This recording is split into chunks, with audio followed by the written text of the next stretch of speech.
പരമദിവ്യകാരുണ്യത്തിന് ആരാധനയും സ്തുതിയും പുകഴ്ചയും ഉണ്ടായിരിക്കട്ടെ. പരിശുദ്ധ പരമദിവ്യകാരുണ്യത്തിന് ആരാധനയും സ്തുതിയും പുകഴ്ചയും ഉണ്ടായിരിക്കട്ടെ. പരിശുദ്ധ പരമദിവ്യകാരുണ്യത്തിന് ആരാധനയും സ്തുതിയും പുകഴ്ചയും ഉണ്ടായിരിക്കട്ടെ. രീതിക്ക് ദൈവികമായ കാര്യങ്ങൾ പറയണമെങ്കിൽ ദൈവികമായ അഭിഷേകവും ആത്മബന്ധവും ഉണ്ടാകണം. ഈ പാടുന്ന ആൾക്കാർക്ക് അഭിഷേകം ഉണ്ടാകണമെങ്കിലും, പാട്ട് കേട്ട് പാടുന്ന ആൾക്കാർക്ക് അഭിഷേകം ഉണ്ടാകണമെങ്കിലും മിനിമം പരിശുദ്ധാത്മകമായിട്ടൊരു ബന്ധമുണ്ടാകണം. ആത്മീയ കാര്യങ്ങളെല്ലാം അങ്ങനെയാണ്. ആർക്കെങ്കിലും എന്തെങ്കിലും ചെയ്ത് ഒപ്പിക്കാൻ പറ്റത്തില്ല. ഇനി കറക്റ്റായിട്ടാണ് ദൈവ വഴികളിലാണ് എങ്കിൽ നമുക്കുണ്ടാകുന്നൊരു ഗുണമെന്ന് പറയുന്നത് ഇപ്സോ ഫാക്ടോ നമുക്ക് അടയാളം ഉണ്ടാകും. നിങ്ങൾ കറക്റ്റ് ട്രാക്കിലാണെന്നുണ്ടെങ്കിൽ അപ്പോഴ് അടയാളം ഉണ്ടാകും. അടയാളമില്ലാതെ പോകുന്നുവെന്ന് കണ്ടാൽ അതിൻ്റെ അർത്ഥം, പ്രത്യേകിച്ച് ഒരു അടയാളമില്ലാത്തൊരു കാലം എന്ന് പറഞ്ഞാൽ നല്ല ആഴമായ ആത്മബന്ധമുള്ളവർക്ക് ചിലപ്പോൾ അടയാളങ്ങൾ കിട്ടത്തില്ല. കാര്യം അടയാളങ്ങളില്ലാതെ തന്നെ അവർ ആത്മബന്ധത്തിലാവും. അവർക്ക് അടയാളങ്ങളില്ലെങ്കിലും ദൈവസാന്നിധ്യത്തെക്കുറിച്ച് അവിടെ ആത്മാവിന് നല്ല സംവേദനം ഉണ്ടാവും. ഫിസിക്കലായിട്ട് ഒരു സാധനം നമുക്ക് വേണ്ട ആവശ്യമില്ല. പക്ഷേ ഞാനൊരു 10-20 ലക്ഷം ആൾക്കാരെ കൗൺസിൽ ചെയ്യുമ്പോൾ നമുക്ക് മനസ്സിലായിരിക്കണത്, അടയാളം ആവശ്യമില്ലാത്ത ആൾക്കാർ വെറും ഒരു 5% മാത്രമേ ഉള്ളൂ. ബാക്കി 95% അടയാളം ആവശ്യമുണ്ട്. അപ്പോൾ നമുക്കെല്ലാവർക്കും അടയാളം ആവശ്യമുണ്ട്. കാര്യം അടയാളം ആവശ്യമില്ലാത്ത സാഹചര്യം വന്നാൽ പരിശുദ്ധാത്മാവ്, ഇപ്പം നമ്മൾ ഈ ദിവസം എന്ന് വെച്ച് കഴിഞ്ഞാൽ ഒരു കുട്ടി, അവർ കുറച്ച് ഇൻ്റലിജൻ്റാണ്. ഈ കുട്ടി ഉടമ്പടി എടുത്തതിന് ശേഷം പിന്നീട് പരിശുദ്ധ കുർബാന സ്വീകരിക്കുമ്പോഴൊക്കെ കരയാൻ തുടങ്ങും. ഉടമ്പടിയുടെ ധ്യാനം കേട്ടാൽ തന്നെ, ഇത് ഈ മൊബൈലിൽ ധ്യാനം കേട്ടാൽ മതി, അപ്പം കരയാൻ തുടങ്ങും. ബൈബിളൊക്കെ വായിച്ചാൽ അപ്പം ബൈബിളിൽ കണ്ണുനീര് വീഴും. അതെന്താ പ്രശ്നം വെച്ച് കഴിഞ്ഞാൽ, ഈ പരിശുദ്ധാത്മാരുടെ വരദാനങ്ങളിൽ നമുക്കറിയാം ഭാഷാവരം, അതുപോലെ തന്നെ രോഗശാന്തി വരം, വിശ്വാസവരം, നമുക്ക് ദൈവത്തിൽ നിന്ന് കിട്ടുന്നതെല്ലാം നമ്മൾക്ക് കിട്ടുന്ന വരങ്ങളെന്ന് പറയണത് ബിബ്ലിക്കൽ ആയിട്ടുള്ള ഗിഫ്റ്റുകൾ. അതിന് ഗ്രേസ് എന്നല്ല പറഞ്ഞ, ഗിഫ്റ്റ് എന്നാണ് പറയണത്. പരിശുദ്ധാത്മാവിൻ്റെ വരങ്ങളെ gift of the holy spirit എന്നാണ് പറയണത്. മലയാളത്തിൽ തർജ്ജമ ചെയ്തിരിക്കുന്നത് സമ്മാനമൊന്നല്ല, ദാനമൊന്നല്ല, മറിച്ച് വരങ്ങളും ദാനങ്ങളും നമ്മൾ പറയും. പൊതുവെ രണ്ടും കൂടി കൂട്ടിച്ചേർത്ത് പറയും. പക്ഷേ ഇംഗ്ലീഷിൽ ഗിഫ്റ്റ് എന്ന് പറയും. എന്നുവെച്ചാൽ വരം, അതായത് പരിശുദ്ധാത്മാവ് ഭാഷാവരത്തോടെ സംസാരിക്കാൻ കഴിയുന്നത് ഗിഫ്റ്റാണ്. അത് ഗിഫ്റ്റ് ഓഫ് ടങ് എന്ന് പറയും, നാവിൻ്റെ വരമെന്ന് പറയും. നമ്മൾ പ്രാർത്ഥിച്ച് വരുമ്പോൾ പെട്ടെന്ന് പ്രാർത്ഥനയുടെ കൺട്രോൾ പോകും. എന്നിട്ട് പരിശുദ്ധാത്മാവ് നമ്മളിലൂടെ ലല്ലബീസ് പറയാൻ തുടങ്ങും. എന്ന് വെച്ച് കഴിഞ്ഞാൽ നമ്മളുടെ ഭാഷയ്ക്ക് പരിചയമില്ലാത്ത റിഥമാറ്റിക്, ചിലപ്പോൾ നോൺ റിഥമാറ്റിക് ആയിട്ടുള്ള സ്വരങ്ങൾ പുറപ്പെടുവിക്കും. പക്ഷെ അതിൻ്റെ ഒരു പ്രോബ്ലം എന്ന് പറയണത്, അതിന് അടുത്ത് പൗരസപ്പോസം പറയും, അങ്ങനെ ഒരു ആർക്കെങ്കിലും ഗിഫ്റ്റ് ഓഫ് ടങ് കിട്ടിയാൽ അത് ജനങ്ങൾക്ക് കർത്താവ് അതിലൂടെ കമ്മ്യൂണിക്കേറ്റ് ചെയ്യുന്നുണ്ട്. അതുകൊണ്ട് അടുത്തിരിക്കുന്ന ആളിനത് വ്യാഖ്യാനിക്കാനുള്ള വരം ഉണ്ടാവും. അപ്പോൾ അയാളത് പറയണം. വ്യാഖ്യാനിക്കാൻ വരമില്ല ഉള്ള ആരും ആ കമ്മ്യൂണിറ്റിയിൽ ഇല്ലെങ്കിൽ ഭാഷാപരക്കാരൻ നാവടക്കി ഇരിക്കുകയാണ് നല്ലതെന്ന് പറയും. അല്ല, പൗരസപ്പോസിൻ്റെ കൊറിന്ത്യസ് ലേഖനത്തിലുള്ളതാണ്. അവൻ്റെ ഗിഫ്റ്റ് ഓഫ് ദി ടങ് പോലെ തന്നെയാണ് അത്. നമുക്ക് വിശ്വാസവരം, ഫെയ്ത്ത് ഗിഫ്റ്റായിട്ട് കിട്ടും. നമ്മൾക്ക് ഫെയ്ത്ത് മെക്കാനിക്കലായിട്ട് കിട്ടുന്നുണ്ട്. ഫെയ്ത്ത് 2-3 തരത്തിലാണ് നമുക്ക് ഫെയ്ത്ത് വരണത്. വിശ്വാസം കേൾവിയിൽ നിന്ന് വരും, അല്ലേ? കേൾവി യേശുക്രിസ്തുവിനെ കുറിച്ചുള്ള പ്രസംഗങ്ങളിൽ നിന്ന് വരും. അതൊരു വരവാണ്. വിശ്വാസം എങ്ങനെ വരുന്നു, നമ്മളിലേക്ക് എങ്ങനെ വരണത്? വിശ്വാസം നമ്മളിലേക്ക് എങ്ങനെ വരണത്? ഒന്നെങ്ങനെ വരണത്? വിശ്വാസം കേൾവിയിൽ നിന്ന്. പിന്നെന്താണ്? കേൾവി യേശുക്രിസ്തുവിനെക്കുറിച്ചുള്ള അറിവിൽ നിന്ന് അല്ലെങ്കിൽ പ്രസംഗത്തിൽ നിന്ന് ആണ് വിശ്വാസം വരുന്നത്. ഇനി വിശ്വാസം ഗിഫ്റ്റായിട്ട് വരും. കാര്യം ഇതൊരു പ്രാഥമിക, ഇപ്പം നമ്മൾ ഒരു 10ാം ക്ലാസ് വരെയൊക്കെ പഠിക്കണ പോലെ തന്നെയാണ് വിശ്വാസം. കേൾവി യേശുക്രിസ്തുവിനെക്കുറിച്ചുള്ള അറിവിൽ നിന്ന് ഇങ്ങനെ ബൈബിൾ വായിക്കുകയും ബൈബിൾ പ്രസംഗം കേൾക്കുകയും ചെയ്യുന്നതനുസരിച്ച് കൊണ്ട് നമുക്കൊരു വിശ്വാസം നമ്മൾ രൂപപ്പെട്ട് പതുക്കെ വരും. ഭയങ്കര സ്ലോ പ്രോസസ്സാണ് വിശ്വാസം. കേൾവി എന്ന് പറയുന്നത് സ്ലോ പ്രോസസ്സാണ്. പക്ഷേ ഉള്ളത് ഉരുക്കായിട്ട് നല്ല ബലമായിട്ടിരിക്കും. അതാണ് ആ വിശ്വാസത്തിൻ്റെ പ്രശ്നം. അതായത് വിശ്വാസം കേൾവി എന്ന് പറയുന്നത്. ഇനി ഈ വിശ്വാസം തന്നെ ഗിഫ്റ്റായിട്ട് കിട്ടും. ഗിഫ്റ്റായിട്ട് കിട്ടുമെന്ന് വെച്ച് കഴിഞ്ഞാൽ കുറച്ച് നമ്മൾ വിശ്വസിച്ച് നിൽക്കുന്ന വിശ്വാസത്തിന് വലിയ ഗ്രോത്തൊന്നുമില്ല. പക്ഷെ നമുക്ക് ഭയങ്കരമായ ആഗ്രഹമാണ് വിശ്വാസത്തിൽ വളർന്നേ പറ്റത്തുള്ളൂ. കർത്താവ്, കാര്യം വിശ്വാസം കൊണ്ടാണല്ലോ നീതിമാൻ ജീവിക്കണത്, ഇല്ലേ? ഇപ്പം ഹെബ്രായർ 11:1 എടുത്തേ. വിശ്വാസം എന്നത് പ്രത്യാശിക്കുന്നവ ലഭിക്കുമെന്ന ഉറപ്പും കാണപ്പെടാത്തവ ഉണ്ട് എന്ന ബോധ്യവുമാണ്. അപ്പോഴേ ഇത് ഒരു 1ാം ക്ലാസ് മുതൽ 4ാം ക്ലാസ് വരെയുള്ള വിശ്വാസത്തിൻ്റെ പ്രഥമ പാഠങ്ങളാണ്. ഈ വിശ്വാസത്തിൻ്റെ പ്രഥമ പാഠങ്ങൾ കഴിഞ്ഞാൽ പിന്നീട് എന്താണ്, ബൈബിൾ പിന്നെയും പറയും വിശ്വാസത്തിൻ്റെ പ്രഥമ പാഠങ്ങൾ തന്നെ നിങ്ങൾ കിടക്കരുത്. വിശ്വാസത്തിൻ്റെ പ്രഥമ പാഠങ്ങൾ കടന്ന് നമുക്ക് പക്വതയിലേക്ക് വളരാം, അല്ലേ? ഹെബ്രായർ 6:5 വിശ്വാസത്തിന്റെ പ്രഥമ പാഠങ്ങൾ. ശ്രുതികട ഹല്ലേലൂയ. 6:1 അതിനാൽ ക്രിസ്തുവിന്റെ വചനത്തിന്റെ പ്രഥമ പാഠങ്ങൾ പിന്നിട്ട് നമുക്ക് പക്വതയിലേക്ക് വളരാം. ഇതാണ് ഞാൻ പറയണത് എപ്പോഴും. അതായത് വിശ്വാസം എന്ന് പറയണത് ഈ ക്രൊണോളജിക്കൽ ഗ്രോത്ത്. നമുക്ക് ശരീരം വളരുന്നു. നിനക്ക് 25 വയസ്സുണ്ട്, ഓക്കെ. പക്ഷേ നീ ആത്മീയതയിൽ തോറ്റ കക്ഷിയാണോ ജയിച്ച കക്ഷിയാണോ എന്ന് അറിയണമെങ്കിൽ 25 വയസ്സിൻ്റെ ഫെയ്ത്ത് ലെവൽ ഉണ്ടാകണം. 25 വയസ്സിൻ്റെ ഫെയ്ത്ത് ലെവൽ ഉണ്ടാകണം. ചില ആൾക്കാർക്ക് ഇത് എടുത്താൽ പൊങ്ങാത്തതിൻ്റെ കാരണം ഇവരുടെ ഫെയ്ത്ത് ലെവൽ താഴെയാണ്. അവരുടെ പ്രായത്തിനൊത്ത വിശ്വാസമില്ല. ചിലപ്പോൾ വയസ്സ് 70 ഉണ്ടാകും, വിശ്വാസം ചിലപ്പോൾ 7 വയസ്സുകാരൻ്റെതായിരിക്കും. കാര്യം ഇതിന് മെയിൻ്റെനൻസ് ആവശ്യമായൊരു വിഷയമാണ്. അതുകൊണ്ട് 10:17 റോമ 10:17 ആകയാൽ വിശ്വാസം കേൾവിയിൽ നിന്നും കേൾവി ക്രിസ്തുവിനെ പറ്റിയുള്ള പ്രസംഗത്തിൽ നിന്നുമാണ്. ഈ ക്രിസ്തുവിന് വിശ്വാസം വളരണമെങ്കിൽ നമുക്ക് പല വിശ്വാസം ഉണ്ടാവും, അല്ലേ? അമേരിക്കയും ഇപ്പോൾ ഇറാനും ഇസ്രയേലും തമ്മിൽ യുദ്ധം ചെയ്യുന്നു. ചിലർ വിശ്വസിക്കണത് ഇറാൻ ജയിക്കുമെന്ന്, ചില ആൾക്കാർ വിശ്വസിക്കണത് ഇസ്രയേൽ ജയിക്കുമെന്ന്. അങ്ങനെയൊക്കെ മനുഷ്യന്മാർക്ക് പല പല വിശ്വാസം ഉണ്ടാവും. പക്ഷേ ദൈവികമായ ഫെയ്ത്ത് എന്ന് പറയുന്നത് ക്രിസ്തുവിനെ കേന്ദ്രീകരിച്ചാണ് വരണത്. ക്രിസ്തുവിന് നിനക്കുള്ള അറിവാണ് നിൻ്റെ അനുഭവങ്ങളുടെ അനുപാതത്തെ നിശ്ചയിക്കണത്. ക്രിസ്തുവിന് നിനക്കുള്ള അറിവ് ആണ്. അപ്പോൾ എപ്പോഴും നമുക്ക് ഈ പരിശുദ്ധാത്മാവിനോട് നമ്മൾ ചോദിക്കുമ്പോൾ, നിങ്ങൾ ഉടമ്പടി എടുക്കുമ്പോഴൊക്കെ നിയോഗങ്ങളൊക്കെ ഇതില്ലേ, അപ്പോൾ ഇത് പുതുക്കുമ്പോഴെങ്കിലും നിങ്ങൾ ശ്രദ്ധിക്കണം. പരിശുദ്ധാത്മാവിനോട് ചോദിക്കണത്, ഇപ്പം നമ്മൾ പരിശുദ്ധാത്മാവിന് വേണമെന്ന് പറയണത്, പരിശുദ്ധാത്മാവിൻ്റെ ദാനങ്ങൾ 7 7ഒന്നുമല്ല, 10, 70, 70,000 ഒക്കെ ഉണ്ട്. പക്ഷെ നമ്മളതിനൊരു ഒരു കാറ്റഗറിക്കലേക്ക് ചെയ്യാൻ വേണ്ടിയാണ് നമ്മൾ 7 പറയണത്. 7 പറഞ്ഞാൽ എല്ലാം ബൈബിൾ പഠിക്കണത്. 7 ദിവസം ദൈവം സൃഷ്ടിച്ചത്, അങ്ങനെ എല്ലാ ഉദാശകൾ 7. അങ്ങനെ എന്താ കാര്യത്തിൽ 7 ഒരു പൂർണ്ണമായ നമ്പർ ആയതുകൊണ്ടും ബിബ്ലിക്കൽ റെവലേഷൻ്റെ ഭാഗമായതുകൊണ്ടുമാണ്.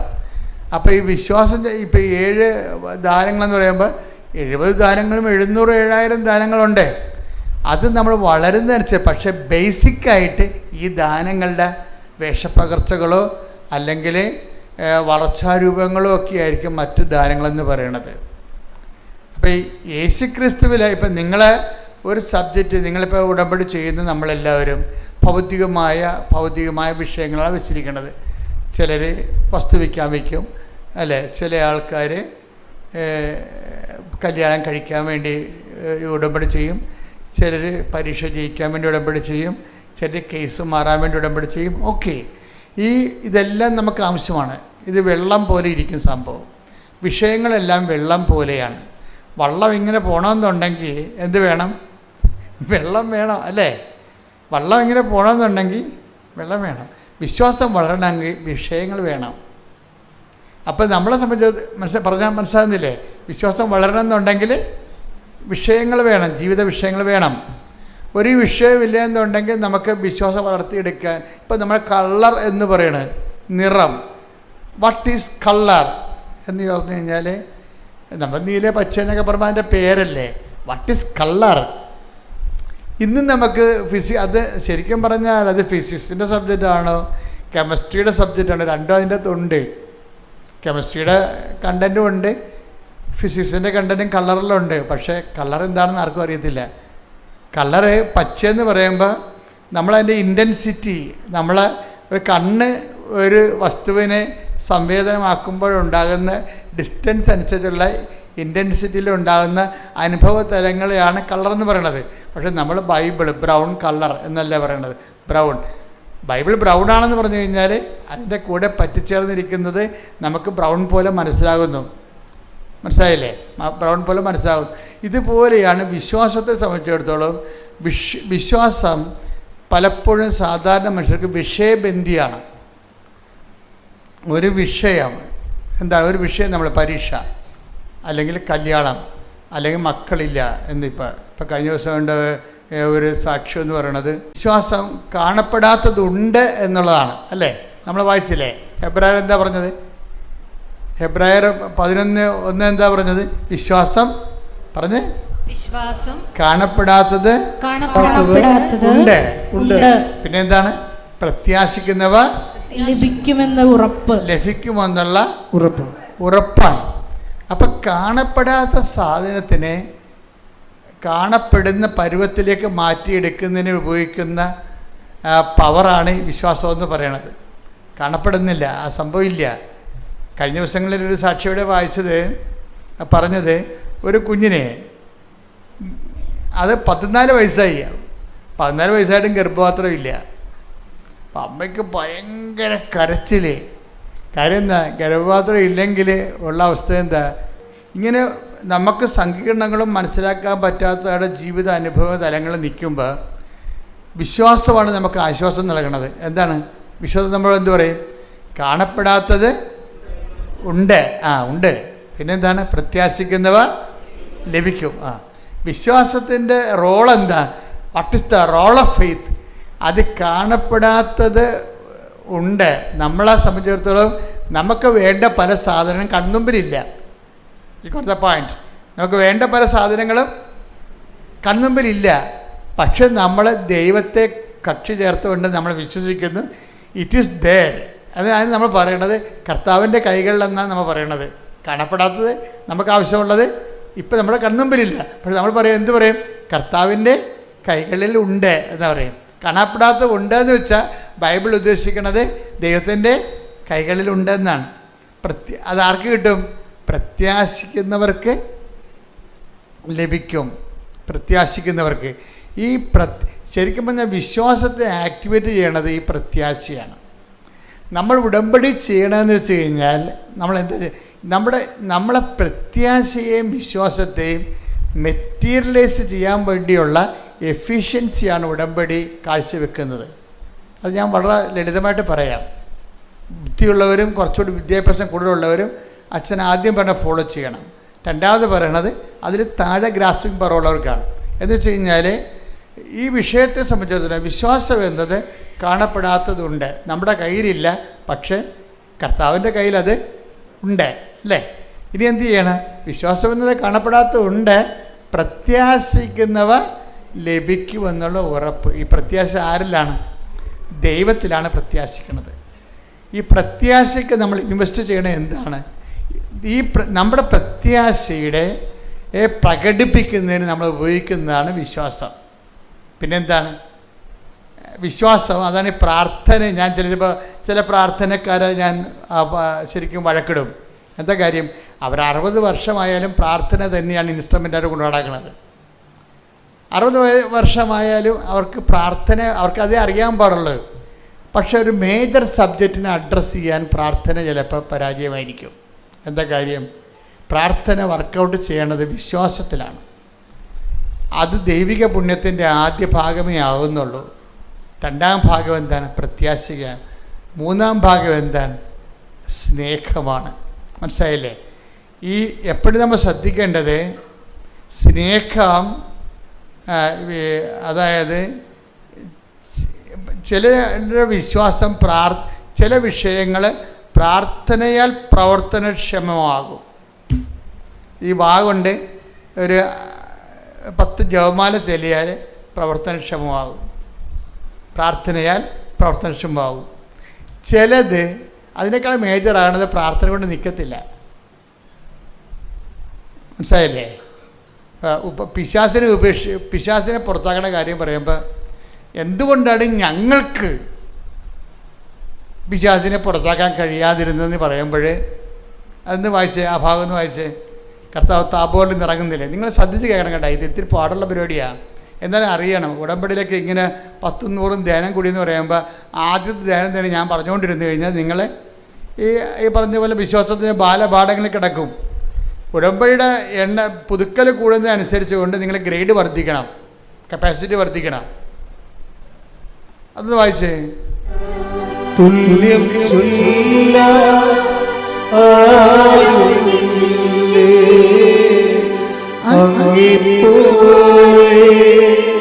യേശുവേ ജീവനേ സുന്ദരമേ അങ്ങേ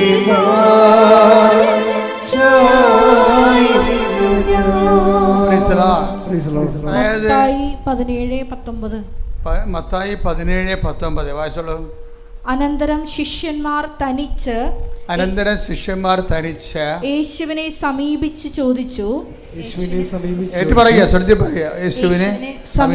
ചോദിച്ചു എന്തുകൊണ്ടാണ് അതിനെ ബഹിഷ്കരിക്കാൻ ഞങ്ങൾക്ക് കഴിയാതെ പോയത്? യേശു പറഞ്ഞു. ഇത് കണ്ടല്ലേ ഇതിന്റെ പോക്ക് കണ്ടല്ലേ? അപ്പം കഴിയാത്ത കാര്യങ്ങൾ അപ്പോസ്തലന്മാർക്ക് വരെ ഉണ്ടെന്നർത്ഥം. അപ്പം നിങ്ങൾക്ക് കഴിയണില്ലെന്ന് പറഞ്ഞാൽ അതിൻ്റെ അത് കാര്യമൊന്നുമില്ല. അപ്പോൾ കർത്താവിൻ്റെ കൂടെ നടന്നിട്ട് പോലും ചില കാര്യങ്ങൾ ചെയ്യാൻ അപ്പോസ്തലന്മാർക്ക് കഴിവില്ല. എന്തുകൊണ്ടാണ് കാര്യം? അതാണ് ഈ ഈ ഫസ്റ്റ് ലെവൽ ഫെയ്ത്ത് ഉപയോഗിച്ച് കഴിഞ്ഞാൽ ചില കാര്യങ്ങൾ കഴിയത്തില്ല, ഉറപ്പല്ലേ? ഫസ്റ്റ് ലെവൽ ഫെയ്ത്ത് ഉപയോഗിച്ചാൽ ചില കാര്യങ്ങൾ അപ്പോസ്തലന്മാർക്ക് പോലും കഴിയത്തില്ല. എന്നിട്ട് ഈശോ പറയും, നിങ്ങളെ ഇങ്ങനെയുള്ള ഇതിൻ്റെ ഗ്രേഡ് കൂടിയ സംഭവമാണ്. ഈ ഗ്രേഡ് കൂടിയ സംഭവങ്ങളെ അഭിമുഖീകരിക്കുമ്പോൾ നിങ്ങളുടെ വിശ്വാസം പോരാതെ വരും. പിന്നെ എന്ത് ചെയ്യണം? പ്രാർത്ഥന വേണം. പിന്നെ എന്ത് ചെയ്യണം? ചിലത് പ്രാർത്ഥന കൊണ്ടും ശരിയാകത്തില്ല. എന്താ കാര്യം? ചില കയ്യെഴുത്ത് പ്രതികളിൽ പ്രാർത്ഥന കൊണ്ടല്ലാതെ കിടക്കുന്നുണ്ടെങ്കിലും ചില കയ്യെഴുത്ത് പ്രതികളിൽ കിടക്കണ എന്താണ്? നമ്മളെ അതായത് മൊബൈലിൽ കാണത്തില്ല അത്. അതായത് മത്തായി 17 ബൈബിളിലെ മത്തായി 17 അധ്യായത്തിൻ്റെ താഴെ ടിപ്പണിയിലുണ്ട്, അതായത് ഫുഡ് നോട്ടിലുണ്ട്. എന്താ പറഞ്ഞിരിക്കുന്നത്? ചില കയ്യെഴുത്ത് പ്രതികളിൽ 17 അധ്യായം 21 വാക്യമായി പ്രാർത്ഥനയും ഉപവാസവും വഴി അല്ലാതെ ഈ വരകത്തെ പുറത്താക്കാനാവില്ല എന്ന് ചേർത്ത് കാണുന്നു. Praise the Lord. അപ്പം ചില ബന്ധനങ്ങൾ അഴിക്കണമെങ്കിൽ പ്രാർത്ഥന മാത്രം പോരാ, പിന്നെന്ത് വേണം? ഉപവാസം വേണം. മനസ്സിലായില്ലേ? അതാണ് ഈ ഉടമ്പടിയിൽ ഉപവാസം ചേർത്തിരിക്കുന്ന കാര്യം. മേജർ കാര്യങ്ങളെ പൊക്കിയെടുക്കാൻ വേണ്ടിയാണ്, ബലം കിട്ടാൻ വേണ്ടിയാണ്. ഇപ്പം 5 കിലോ പൊക്കണമെങ്കിലും 10 കിലോ പൊക്കണമെങ്കിലും ഒരേ ബലം മതിയാണ്. 5ാം ക്ലാസ്സുകാരൻ ചിലപ്പോൾ 5 കിലോ പൊക്കും. പക്ഷേ 5 കിലോ അവന് 10 കിലോ അവന് പൊക്കേണ്ടി വന്നു കഴിഞ്ഞാൽ എന്ത് ചെയ്യും? പൊക്കത്തില്ല. അപ്പോൾ എന്ത് ചെയ്യും? 10ാം ക്ലാസ്സുകാരൻ അവൻ്റെ ബോഡി വെയിറ്റ് 10ാം ക്ലാസ്സിൻ്റെ ശരീരപ്രകൃതിയുള്ള ആളിന് അത് പൊക്കാം. അപ്പോൾ വിശ്വാസം നമ്മുടെ നമ്മുടെ ശരീരത്തിൻ്റെ വയസ്സ് വളരണ പോലെ വിശ്വാസം വളരണം എന്നുണ്ടാകുന്ന നോക്കണം. നമ്മളെപ്പോഴും എൻ്റെ കൂടെ ആപ്പിള്ളി എന്നും പറഞ്ഞുകൊണ്ട് ഒരു ബ്രദറുണ്ടായിരുന്നു. ഞാൻ എൻ്റെ ജീവിതത്തിൽ അയാളെക്കുറിച്ച് എഴുതിയിട്ടുണ്ട്. അപ്പോൾ ഞങ്ങൾ രണ്ടും കൊന്തയെല്ലാം നിൽക്കും. എന്ത് സെമിനാരി ഇംഗ്ലീഷ് കൊന്ത. ഇപ്പോൾ കൊന്തയിലുള്ള സമയത്ത് ഈ ആപ്പിളിയുടെ കയ്യിലൊരു കൊന്ത ഉണ്ടാകും, എൻ്റെ കയ്യിലും കൊന്ത ഉണ്ടാകും. ഞാനിങ്ങനെ അച്ഛന്മാരെ പേടിച്ചും ദൈവത്തിനെ പേടിച്ചും ഒക്കെ കൊന്തയെല്ലാം വൃത്തിമേനയായിട്ട് ചൊല്ലിക്കൊണ്ടിരിക്കുകയാണ്. ആപ്പിളിൻ്റെ എന്ന് വെച്ചാൽ ആപ്പിളിൻ്റെ മെയിൻ പരിപാടി ആപ്പിൾ ഞങ്ങൾക്കവിടെ സെമിനാരി ബാസ്കറ്റ് കളിക്കാം, ഫുട്ബോൾ കളിക്കാം, അതുപോലെ തന്നെ കരാട്ടയ്ക്ക് പോകാം. എന്ത് വേണമെങ്കിലും വൈകുന്നേരം 5 മണിക്ക് 1 മണിക്കൂർ എന്ത് വേണമെങ്കിലും ചെയ്യാം. ഫിസിക്കലായിട്ട് എക്സസൈസിൻ്റെ ടൈമാണ്. ആപ്പിളിൽ ഇതൊന്നും പോകത്തില്ല. ആപ്പിൾ ജിംനേഷ്യത്തിലേ പോകത്തുള്ളൂ. ആ സമയത്ത് ആപ്പിളിൻ്റെ ജിംനേഷ്യത്തിലേ പോകത്തുള്ളൂ. അപ്പോൾ ആപ്പിൾ എന്നാ ചെയ്യണമെന്ന് വെച്ചാൽ ഇത് കുളിച്ച് കഴിഞ്ഞിട്ട് ഈ ജിംനേഷ്യത്തിൽ പോയിട്ട് വന്നിട്ട് കുളിക്കും. ശരീരം തണുത്ത് കഴിയുമ്പോൾ കുളിച്ച് വന്നിട്ട് ഞങ്ങളെല്ലാം പിന്നെ കൊന്തക്ക് കയറും. കൊന്തക്ക് കയറുന്ന സമയത്തെല്ലാം ആപ്പിൾ ജിംനേഷ്യത്തിൽ ഇരിക്കുന്ന സമയത്ത് കണ്ണാടി വെച്ചുകൊണ്ട് ഏത് മസിലാണ് പൊങ്ങിയത്, ഏതാണ് താന്നത്, വയറിൽ എത്ര മസിൽ വന്ന്, 6 പാക്ക് വന്നാൽ ഇപ്പം 4 വന്നുള്ള 5 വന്നാന്നൊക്കെ നോക്കിക്കൊണ്ടിരിക്കും. കണ്ണാടി നോക്കത്തില്ലേ? അതുപോലെ ഈ കൊന്തയിലുള്ള സമയത്ത് കണ്ണാടി നോക്കാൻ പറ്റത്തില്ലല്ല. കൊന്തയിലുള്ള സമയത്ത് ശരീരം ഈ ഇവിടം വരെ ഉടുപ്പിട്ടിരിക്കുകയല്ലേ. ആപ്പിൾ നോക്കണമെന്ന് വെച്ചാൽ ഈ മസിൽ ചുരുട്ടി എന്നെ കാണിക്കും കൊന്തയിട്ടൊക്കെ. ഇതിനെതിരെ മസിൽ എന്നുവെച്ചാൽ എൻ്റെ കയ്യിൽ മസിലൊന്നും ഇല്ലല്ലോ. ആപ്പിളിൻ്റെ കയ്യിൽ 5-6 മസിലുണ്ട്. അതിങ്ങനെ ഡംബൽസ് പിടിച്ച് മസിലുണ്ടാക്കിയതാണ്. ഇപ്പോൾ നന്മ നിറഞ്ഞ പറയുന്നത് ജല്ലിക്കെട്ടിക്കുന്ന സമയത്ത് പരിശുദ്ധ പറഞ്ഞ് ചെല്ലുമ്പോൾ ആപ്പിളി കൈ ചുരുട്ടി എന്നെ കാണിക്കും. നോക്കിയേ എത്ര മസിലായെന്ന് നോക്കി. എന്നാ പറ്റി? ആപ്പിളി ആ കൊല്ലം തന്നെ സെമിനാരിൽ നിന്ന് പോയി. അതാണ് വിഷയം. എന്നാലും ഞാൻ ആപ്പിളി എപ്പോഴും ഓർത്തിരിക്കും. ഇന്നിപ്പോൾ ഹൈക്കോടതിയിൽ വലിയ വക്കീലാണ് പുള്ളി. കാരണം അദ്ദേഹത്തിൻ്റെ വിളി അതായിരുന്നു. പക്ഷേ ഞാനിവിടെ നിൽക്കുന്നു. അതാണ് വിഷയം. നമ്മളെങ്ങനെ ദൈവദിനത്തിന് പെരുമാറുന്നത് അതനുസരിച്ചായിരിക്കും നമ്മളുടെ ഭാവിയെല്ലാം നിശ്ചയിക്കപ്പെട്ടത്. അപ്പോൾ എന്താ വിഷയം എന്ന് വെച്ച് കഴിഞ്ഞാൽ ആ മനുഷ്യൻ പ്രാർത്ഥന ഇടക്ക് പോലും അയാൾ നോക്കിയത് മസിലെത്രണ്ണം കട്ട കൂടി എന്നാണ് നോക്കുന്നത്. അത് അയാൾക്ക് ആ ശരീരത്തെക്കുറിച്ച് അത്രയും ജാഗ്രതയുണ്ടല്ലോ. ഇത്രയെങ്കിലും ജാഗ്രത നമുക്ക് പ്രാർത്ഥനാ ജീവിതത്തെക്കുറിച്ച് ഉണ്ടാകണം. ഓരോ ദിവസം ചെല്ലും തോറും നമ്മുടെ വിശ്വാസം വളർന്നുവെന്ന് നമ്മൾ നോക്കിക്കൊണ്ടിരിക്കണം. മനസ്സിലായില്ലേ? അയാൾ പ്രാർത്ഥന ഇടക്ക് പോലും അയാളുടെ ശരീരം വളർന്നുവെന്നാണ് നോക്കിക്കൊണ്ടിരിക്കുന്നത്. നമ്മൾ ഭക്ഷണം കഴിക്കുമ്പോഴും നിങ്ങൾ പോയി സിനിമ കണ്ടാലും ശരി, അപ്പോഴും വിശ്വാസത്തെക്കുറിച്ച് നമുക്കൊരു ജാഗ്രത ഉണ്ടാകണം. ഇതിൽ വളരുന്നുണ്ടോ ഒന്ന് പ്രാർത്ഥിച്ച്. കർത്താവായ ദൈവമേ, വയസ്സ് വളരുന്നതനുസരിച്ച് വിശ്വാസത്തിൽ വളർച്ച ഉണ്ടാകുവാൻ അങ്ങ് നൽകുന്ന വിഷയങ്ങളോട് സുവിശേഷ വിഹിതമായി പ്രതികരിക്കുവാൻ എന്നെ അനുഗ്രഹിക്കണമേ. ശ്രുതിക്കട്ടെ ഹല്ലേലൂയ.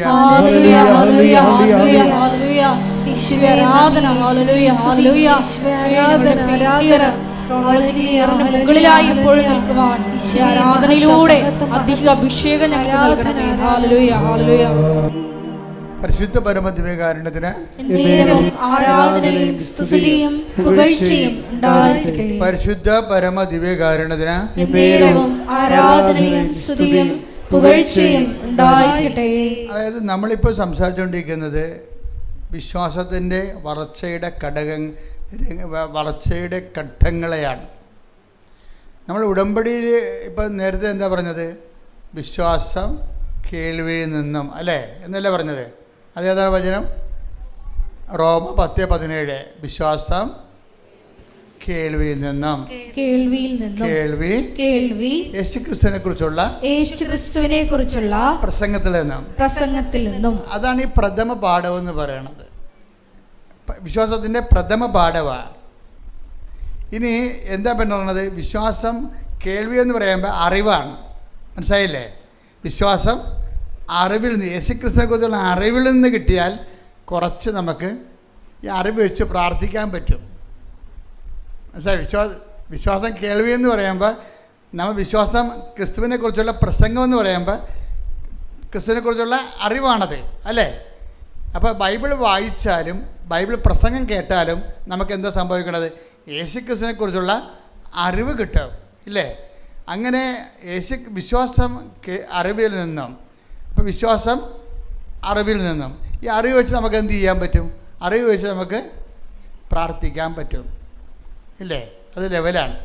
പക്ഷെ പ്രാർത്ഥന കൊണ്ട് ചില കാര്യങ്ങൾ നടക്കത്തില്ല. അതിനെന്ത് ചെയ്യണം? ഉപവസിക്കണം.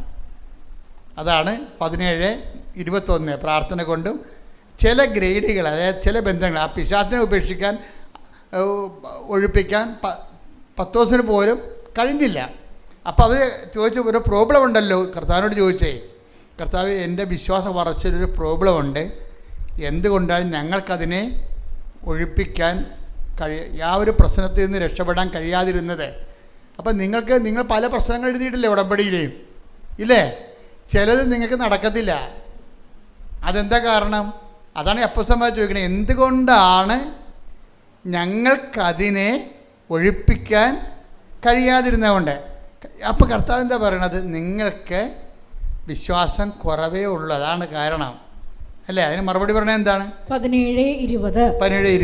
യേശു പറഞ്ഞു നിങ്ങളുടെ അല്പവിശ്വാസം കൊണ്ട് തന്നെ. അപ്പോൾ എന്താ പ്രശ്നം? ഈ പ്രാർത്ഥനയിലൂടെ ആക്ടിവേറ്റ് ചെയ്യുന്ന ഫെയ്ത്ത്, അതായത് പ്രഥമ പാഠം എന്താണ്? വിശ്വാസത്തിൻ്റെ പ്രഥമ പാഠം എന്ന് പറഞ്ഞിട്ടില്ലേ? അതായത് അത് ഹെബ്രായർ എത്രയാണ്? 6. ഹെബ്രായർ 6:1 വായിച്ചേ. അതിനാൽ ക്രിസ്തുവിന്റെ വചനത്തിന്റെ പ്രഥമ പാഠങ്ങൾ പിന്നിട്ട് നമുക്ക് പക്വതയിലേക്ക് വളരാം. ഈ പ്രശ്നങ്ങൾ അധികരിക്കുന്നതിൻ്റെ ഉദ്ദേശം നമ്മളിങ്ങനെ ഫെയ്ത്ത് മച്യൂരിറ്റിയിലേക്ക് ദൈവം വളർത്തുകയാണത്. പിടികിട്ടിയേ? അല്ലാതെ ഇങ്ങനെ എന്തുകൊണ്ടാണ് ചില പറയാം. ഇപ്പോൾ പണ്ട് വിജയകുമാർ സാർ എന്നോട് പറയുമായിരുന്നു, പ്രോബ്ലംസ് ആർ ഇൻ ക്യൂ എന്നാണ് പറയണത്. അതായത് ഓരോ ദിവസവും ഓരോ പ്രശ്നം ഉണ്ടാകും. എത്ര പ്രാർത്ഥനയ്ക്ക് കുഴപ്പമൊന്നുമില്ല, വിശുദ്ധ ജീവിതത്തിനും കുഴപ്പമില്ല, പക്ഷേ പ്രശ്നം ഒഴിഞ്ഞിട്ട് നേരം ഉണ്ടാകത്തില്ല. അപ്പോൾ നമ്മളവർക്ക് അയ്യോ ഞാൻ ഇത്രയും പ്രാർത്ഥിക്കണമല്ലോ, എന്നിട്ട് എന്താണ് പിന്നെയും പ്രശ്നം തന്നെ? നമ്മളെന്താ ചെയ്യണത്? പിന്നെയും പ്രശ്നം ഉണ്ടാകാതിരിക്കാനാണ് നമ്മൾ ഈ ഉടമ്പടി എടുത്തിരിക്കുന്നത്. പിടിയിട്ടില്ലേ? നമ്മൾ പ്രാർത്ഥിക്കുന്നതിൻ്റെ ഉദ്ദേശം എന്താണ്? പിന്നെയും പ്രശ്നം ഉണ്ടാകാതിരിക്കാനാണ്. പക്ഷേ ചിലർ പറയും, അച്ഛാ നമുക്ക് ഈ പ്രാർത്ഥിക്കുന്നതോറും പ്രശ്നമാണല്ലേ അച്ഛാന്ന് ചോദിക്കും. ആ ചിലർക്ക് എങ്ങനെയാണ് അപ്പോൾ പ്രാർത്ഥിക്കാതിരിക്കണമല്ലേ നല്ലതെന്ന് ചോദിക്കും. അതാണ് അവർ ഉദ്ദേശിക്കണത്. പ്രാർത്ഥിച്ചില്ല പിന്നെ പ്രശ്നമില്ലല്ല, പ്രാർത്ഥിക്കുമ്പോഴല്ലേ ഈ പ്രശ്നം ഉണ്ടാകണത്. ചിലർക്ക് പ്രാർത്ഥിക്കുന്നതോറും പ്രശ്നം ഉണ്ടാകും. അപ്പോസ്തലന്മാർക്ക് പ്രാർത്ഥിക്കുന്നതോറും പ്രശ്നം ഉണ്ടായി. എന്താ പ്രശ്നം ഉണ്ടായത്? നേരത്തെ അവർക്ക് വിശക്കണ പ്രശ്നങ്ങളേ ഉള്ളു. അത് വലിയോടത്ത് നോക്കിയാൽ കട്ടുതിന്ന ചെയ്യുമ്പോൾ പത്രോസ് വരെ കണ്ടവൻ്റെ പുരയിടത്തിൽ നിന്നും ഗോതമ്പ് കട്ടുന്ന പാർട്ടിയാണ്. അത് സാധാരണ മനുഷ്യരല്ലേ. അപ്പോൾ അതുകൊണ്ട് അതൊന്നും ഈശോയ്ക്ക് അതൊന്നും പ്രശ്നമല്ലേ. പക്ഷേ അങ്ങനെയാണെങ്കിലും ആ ഒരു ഫെയ്ത്തിലൊന്നും അത് പുള്ളിക്ക് ഉപവാസം ഇല്ലാഞ്ഞിട്ടല്ല അങ്ങനെ ചെയ്തത്. അപ്പം ഈശോ എന്നാ പറഞ്ഞത് കഴിഞ്ഞാൽ ഇപ്പോൾ ഇറ്റ്സ് ഓക്കെ, പക്ഷേ ഒരു ഗ്രേറ്റർ പ്രോബ്ലം വന്നാൽ നീ ഗോതമ്പ് കട്ടുന്ന തീരത്തില്ല പ്രശ്നം. കാര്യം എന്താണ്? ഉപവസിക്കുക തന്നെ ചെയ്യണം. പിടിയിട്ടില്ലേ? അപ്പോൾ നീതീകരിച്ചായിരുന്നു. ഈ ആ ഭാഗം ഒന്ന് എടുത്തേ. മത്തായി 12-ാം അധ്യായം 1 മുതലുള്ള തിരുവചനങ്ങൾ. മത്തായി 12:1. അക്കാലത്ത് ഒരു സാബത്തിൽ യേശു ഗോതമ്പ് വയലിലൂടെ കടന്നു പോവുകയായിരുന്നു. അവന്റെ ശിഷ്യന്മാർക്ക് വിശന്നു. അവർ കതിരുകൾ പറിച്ചു തിന്നാൻ തുടങ്ങി. ഫരിസേയർ ഇത് കണ്ട് അവനോട് പറഞ്ഞു, നോക്കൂ, സാബത്തിൽ നിഷിദ്ധമായത് നിന്റെ ശിഷ്യന്മാർ ചെയ്യുന്നു. അവൻ പറഞ്ഞു, വിശന്നപ്പോൾ ദാവീദും അനുചരന്മാരും എന്താണ് ചെയ്തതെന്ന് നിങ്ങൾ വായിച്ചിട്ടില്ലേ? അവൻ ദൈവഭവനത്തിൽ പ്രവേശിച്ച് പുരോഹിതന്മാർക്കല്ലാതെ തനിക്കോ സഹചരന്മാർക്കോ ഭക്ഷിക്കാൻ അനുവാദമില്ലാത്ത കാഴ്ചയപ്പം ഭക്ഷിച്ചതെങ്ങനെ? അല്ലെങ്കിൽ അല്ലെങ്കിൽ സാബത്ത് ദിവസം ദേവാലയത്തിലെ പുരോഹിതന്മാർ സാബത്ത് ലംഘിക്കുകയും അതേസമയം കുറ്റമറ്റവരായിരിക്കുകയും ചെയ്യുന്നത് എങ്ങനെയെന്ന് നിങ്ങൾ നിയമത്തിൽ വായിച്ചിട്ടില്ലേ? എന്നാൽ ഞാൻ നിങ്ങളോട് പറയുന്നു, ദേവാലയത്തേക്കാൾ ശ്രേഷ്ഠമായ ഒന്ന് ഇവിടെയുണ്ട്.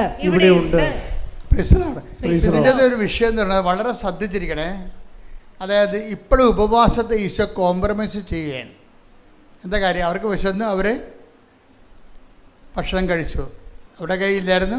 കണ്ട ഗോതമ്പ് പാടത്തൂടി പോകുമ്പോൾ അവിടുന്ന് സാപത്തിൽ നിന്ന് പോലും അവർ ഭക്ഷണം എടുത്ത് കഴിച്ചപ്പോൾ കർത്താവ് വിശപ്പിന് പ്രാധാന്യം കൊടുത്ത് ഓക്കെ എന്ന് പറഞ്ഞു. പക്ഷേ ഈ ഉപവാസം ഇല്ല. പക്ഷേ പുള്ളി അവർ ഉപവസിക്കണില്ല.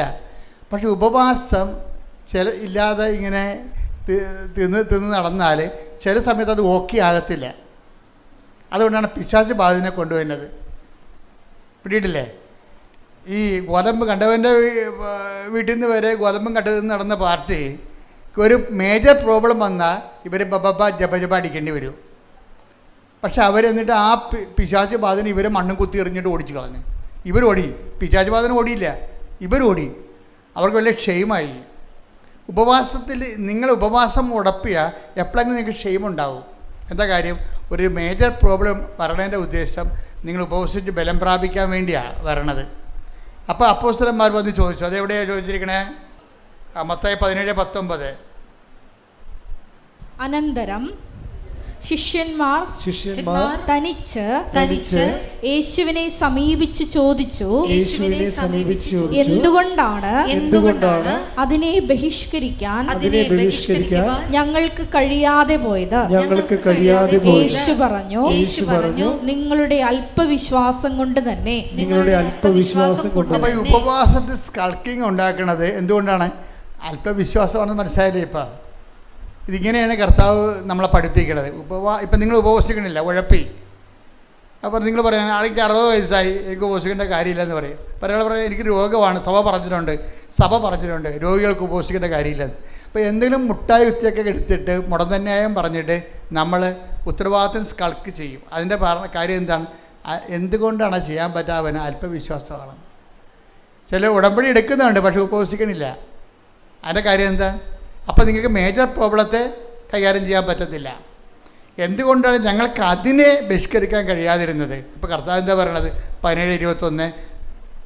അതായത് പ്രാർത്ഥനയും ഉപവാസവും കൊണ്ടല്ലാതെ നിങ്ങൾക്കതിനെ ബഹിഷ്കരിക്കാൻ കഴിയുകയില്ല. അപ്പോൾ ഉപവാസം രംഗത്ത് വന്ന് കർത്താവ് 17 മത്തായി 12 കോംപ്രമൈസ് ചെയ്ത ഉപവാസം ഇപ്പം എന്താണ്? മസ്റ്റായിട്ട് വന്നു. 4ാം ക്ലാസ്സിൽ പഠിക്കേണ്ടെന്ന് പറഞ്ഞ് വിട്ട ലെസനാണ്. പക്ഷേ എപ്പോഴായാലും പഠിക്കാതെ പറ്റത്തില്ല. 10ാം ക്ലാസ് ആയപ്പോൾ ആ ലെസൺ വീണ്ടും ചോദിച്ചു. 4ാം ക്ലാസ് ആയതുകൊണ്ടാണ് അത് പഠിക്കേണ്ടെന്ന് പറഞ്ഞത്. അത് നിനക്ക് തലേ കയറത്തില്ലെന്ന് പറഞ്ഞത്. പക്ഷെ പഠിക്കാതെ മുന്നോട്ട് പോകാൻ പറ്റത്തില്ല. ഉപവാസത്തെ നമുക്ക് സ്കൾക്ക് ചെയ്യാൻ പറ്റത്തില്ല.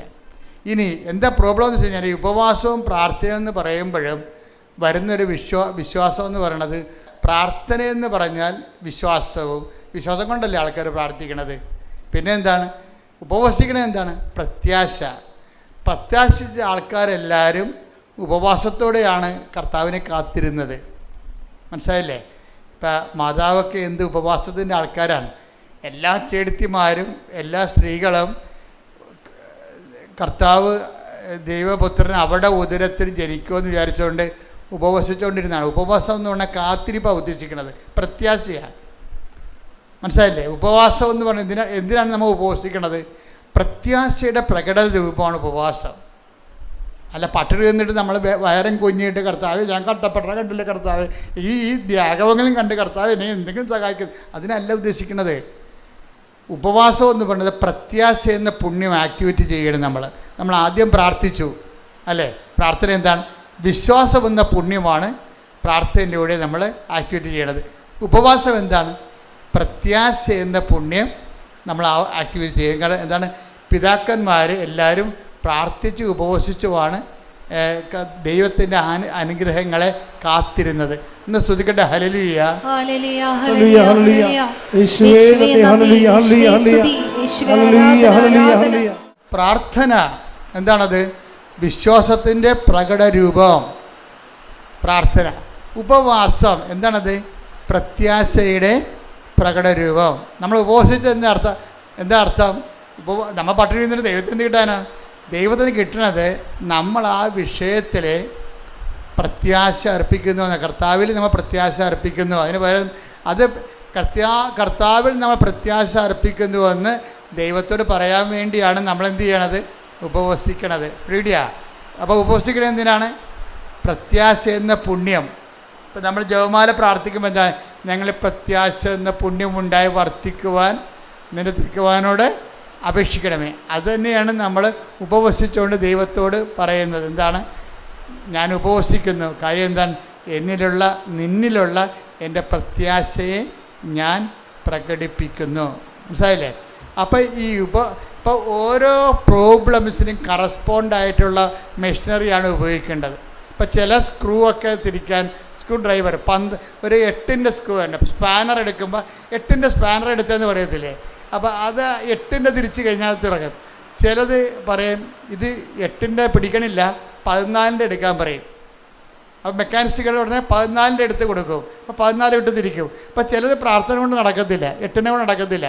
പിന്നെ എന്ത് ചെയ്യും? ഉപവാസം കയറ്റിവിടും 14-ൻ്റെത്. ചിലത് 14-ൻ്റെ കൊണ്ട് നടക്കത്തില്ല. ചില ഡ്രില്ലർ കൊണ്ടുവന്നിട്ട് തിരിക്കേണ്ടി വരും ആ സാധനം. അതിനാണ് സ്നേഹം എന്ന് പറയണത്. വിശ്വാസം അറിവ് കൊണ്ട് വിശ്വാസത്തിന് ആദ്യ നിലവാരം പ്രഥമ പാഠങ്ങൾ എന്തിനുള്ളതാണ്? പിന്നിടാൻ വേണ്ടിയുള്ളതാണ്, തള്ളിക്കളയാൻ വേണ്ടിയുള്ളതാണ്. അവിടെ 90 വയസ്സ് വരെ പ്രഥമ പാഠം കടിച്ചതും കിടക്കരുത്. 90 വയസ്സായി ഇപ്പോഴും വിശ്വാസത്തിൻ്റെ പ്രഥമ പാഠമാണ്. എന്താ പ്രശ്നം? നിങ്ങൾ ഈ ഭൗതിക അനുഗ്രഹങ്ങൾ മാത്രം ആഗ്രഹിച്ചാണ് ഇത് കർത്താവിൽ വന്നിരിക്കണമെന്നുണ്ടെങ്കിൽ ചില ആൾക്കാർ സാത്താൻ ഭക്ഷണത്തിന് പോയില്ലേ? അവരെയൊക്കെ അറിയാം ഈ ജീവിതം മാത്രമേ അവനെയൊക്കെ ഉള്ളെന്നറിയാം. അതുകൊണ്ട് സാത്താനെങ്കിൽ സാത്താൻ, കള്ളനോട്ടെ, കരിഞ്ചന്ത. അപ്പോൾ അവിടെ പോയാൽ പിന്നെ പ്രാർത്ഥന പോലും ആവശ്യമില്ല. പോകൃത്തരക്കാണ് ജീവിക്കുക. 5 പെണ്ണുങ്ങളെ 10 പെണ്ണുങ്ങളെ ഉപയോഗിക്കാം, 10 ആണുങ്ങളെ ഉപയോഗിക്കാം, എത്ര വേണമെങ്കിൽ ഡൈവേഴ്സ് ചെയ്യാം. നമുക്ക് ബിസിനസ് വളർന്നു കൂടെ. സാത്താനടുത്ത് വരുമ്പോൾ ഈ ഉപവാസവും ഇല്ല, പ്രാർത്ഥനയും ഇല്ല, ഒരു പ്രശ്നവും ഇല്ല. വൃത്തികെട്ട എല്ലാത്തരം പരിപാടിയും കാണിച്ചാലും ശരി, അതനുസരിച്ചുകൊണ്ട് ഭൗതിക ഉയർച്ച ഉണ്ടാകും. അതുകൊണ്ടാണ് ബൈബിൾ പറയണത്. ഈശോ എപ്പോഴും ചോദിക്കുന്ന ഒരു ചോദ്യമുണ്ട്. എന്താണ്? Do you want to go? നിങ്ങൾക്കും പോകണമെന്ന് ഉണ്ടോ? എപ്പോഴും നമ്മളോട് നമ്മുടെ സിലബസ് വലുതാക്കിക്കൊണ്ട് കർത്താവ് ചോദിക്കുന്ന കാര്യം എന്താണ്? നിങ്ങൾക്കും പോകണമെന്നുണ്ടോ? അപ്പോൾ എപ്പോഴും അതൊരു ചോദ്യമാണ്. അപ്പോഴേ കുറേ പേര് പോകും അല്ലേ? അതെടുത്തേ 6:63 എടുത്തേ യോഹന്നാൻ്റെ സുവിശേഷം. കട്ടിയാക്കി കർത്താവ് സിലബസ് കട്ടിയാക്കും. പിതാക്കന്മാരെ മരുഭൂമി വെച്ച് മഞ്ഞ ഭക്ഷിച്ചു, അതുപോലെ ഈ അപ്പം ഭക്ഷിക്കുന്ന നിത്യം ജീവിക്കാൻ ലോകത്തിൻ്റെ ജീവന് വേണ്ടി ഞാൻ നൽകുന്ന അപ്പം എൻ്റെ ശരീരം തന്നെയാണ്. അപ്പോൾ എൻ്റെ ശരീരം തന്നെയാണെന്ന് പറയുമ്പോൾ സിലബസ് കട്ടിയായി. അവർ ചോദിക്കും, ഇയാളുടെ ശരീരം, ഇയാൾ യൗസേപ്പിൻ്റെ മകനല്ലേ, മറിയമല്ലേ ഇയാളുടെ അമ്മ, ഇയാളുടെ ശരീരം നമ്മളെങ്ങനെ ഭക്ഷിക്കണത്? ഇതെന്നെ വർത്താനെന്ന് ചോദിക്കും. കഠിനമാണെന്നൊക്കെ പറയും. അപ്പോൾ അങ്ങനെ കുറേ ആൾക്കാരിട്ട് സിലബസ് കഠിനമാക്കും. വിശ്വാസത്തിൻ്റെ വിഷയം കഠിനമാക്കും. വിശ്വാസത്തിൻ്റെ വിഷയം കഠിനമാക്കുമ്പോൾ എൻ്റെ അർത്ഥം എന്താണ്? നിങ്ങളെ പ്രഥമ പാഠങ്ങൾ പിന്നിട്ട് വന്ന് എൻ്റെ അർത്ഥം. വിശ്വാസത്തിൻ്റെ വിഷയം കഠിനമാകും. ഇപ്പം അതിൻ്റെ പ്രഥമ പാഠങ്ങൾ പിന്നിട്ട് എന്താണ്? ഇനി പക്വതയാണ് ഉള്ളതാണ്. അടയാളമില്ലാത്ത കാലം അമ്മയോടൊപ്പം എന്ന് പറഞ്ഞ് എനിക്കൊരു പുസ്തകമുണ്ട്. അതായത് പക്വതയ്ക്ക് വളരുമ്പോൾ പിന്നീട് ആ ഒരു ഭാഗം എടുത്ത് യോഹന്നാൻ 6:67. യോഹന്നാൻ 6:67. യേശു 12 പേരോടുമായി ചോദിച്ചു, നിങ്ങളും പോകാൻ ആഗ്രഹിക്കുന്നുവോ? അപ്പം നമ്മൾ ഇടയ്ക്ക് ഇങ്ങനെ കൊടയും. എൻ്റെ അർത്ഥം എന്താ? ഇട്ടും പോടാന്ന് എൻ്റെ അർത്ഥം. ഇനിയുള്ള പാഠം നിങ്ങൾ നിൽക്കണമെന്നില്ല, കാര്യം ഇത്തിരി കട്ടിയാണ്. കർത്താവിൻ്റെ ഉദ്ദേശം എന്ന് പറയുന്നത് അതാണ്. പ്രഥമ പാഠങ്ങൾ പിന്നിടുമ്പോൾ നമുക്ക് എപ്പോഴും ഒരു ഡ്രൈനെസ് തോന്നും. നമ്മൾ ഇപ്പോൾ കുറേ പ്രാർത്ഥിക്കുന്നു, ചില സമയത്ത് നമുക്ക് ആത്മീയ വരൾച്ച തോന്നും. അച്ഛന്മാർക്കൊക്കെ എപ്പോഴും തോന്നും. കാര്യം അവർ കടകടാന്നിങ്ങനെ വളരണ കാരണം വളർച്ചയുടെ ഘട്ടത്തിൽ ഭയങ്കരമായിട്ട് അയ്യോ ദൈവം ഉണ്ടോ എന്നൊക്കെ ചോദിച്ചു പോകും. അതിനെ കുഴപ്പമില്ല, വിശുദ്ധന്മാർക്കും തോന്നിയായിരുന്നു, ജോൺ ഓഫ് ദി ക്രോസിനും തോന്നിയായിരുന്നു. അയാൾ പറഞ്ഞത് dark night of the soul എന്ന് പറയും. ആത്മാവിൻ്റെ രാത്രി. ദൈവത്തെക്കുറിച്ച് ഒരു പിടിയും കിട്ടണില്ല. ഇത്രയും നാൾ ജീവിച്ചു, ഭയങ്കര വിശുദ്ധിയോട് ജീവിച്ചു. പക്ഷെ ചില സമയത്ത് ലെഫ്റ്റ് ഇൻ ദി എയർ, ദൈവം ഉണ്ടോ എന്ന് പോലും സംശയമാണ്. വളർച്ചയുടെ പാഠങ്ങൾ. അപ്പോൾ ട്രാൻസിഷൻ പീരീഡിൽ എപ്പോഴും ഇതുപോലെ വാക്കംനെസ് ഉണ്ടാവും. അതായത് നമ്മൾ വിശ്വാസത്തിൻ്റെ പ്രഥമ പാഠങ്ങൾ. ഇപ്പം നിങ്ങൾ ആദ്യം എന്താ ചെയ്യണത്? അറിവും പ്രാർത്ഥനയും, അതിൻ്റെ പാഠം കഴിഞ്ഞിട്ട് ഉപവാസവും പ്രത്യാശയും, ഇല്ലേ? അതിൻ്റെ പാഠവും കഴിഞ്ഞു പോകും. ഇനി എന്താണ്? പ്രാർത്ഥനയും കൊണ്ട് ഉപവാസം കൊണ്ട് നിൽക്കാത്ത കാര്യങ്ങൾ വരും. 17:21 എന്താ പറയണത്? പ്രാർത്ഥന കൊണ്ട് ഉപവാസം കൊണ്ട് മാത്രമേ ഇവറ്റകൾ പുറത്തു പോകത്തുള്ളൂ. ഇനി പ്രാർത്ഥന കൊണ്ട് ഉപവാസം കൊണ്ട് നിൽക്കാത്ത കാര്യം വരും. അതിനാണ് ഈ പുള്ളിക്കാരൻ കമന്നൊക്കെ വീഴണത്. കണ്ടില്ലേ?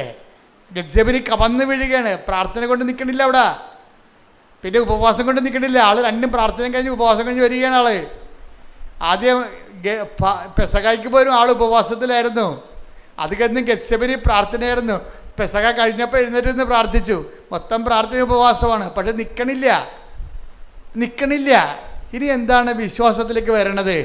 പ്രാർത്ഥന ഉപവാസം കൊണ്ട് നിൽക്കണില്ല. അപ്പം ക്രിസ്തു എന്താ ചെയ്തത്? കവന്ന് വീണ്. എന്നിട്ട് എന്താ പറഞ്ഞത്? അതിനാണ് പൗലോസ് പറയണത്, ഈ ഒരു വിശ്വാസ വളർച്ചയിൽ ആദ്യ കാലങ്ങളിൽ നമ്മൾ പ്രാർത്ഥന കൊണ്ട് നടക്കും. പിന്നെ വിഷയം കുറച്ചുകൂടി കട്ടിയായി കഴിയുമ്പോൾ പിന്നെ പ്രാർത്ഥനയും ഉപവാസം വേണ്ടി വരും. ചില സമയത്ത് പ്രാർത്ഥനയും ഉപവാസം കൊണ്ടും നിൽക്കത്തില്ല. എന്താ കാരണം?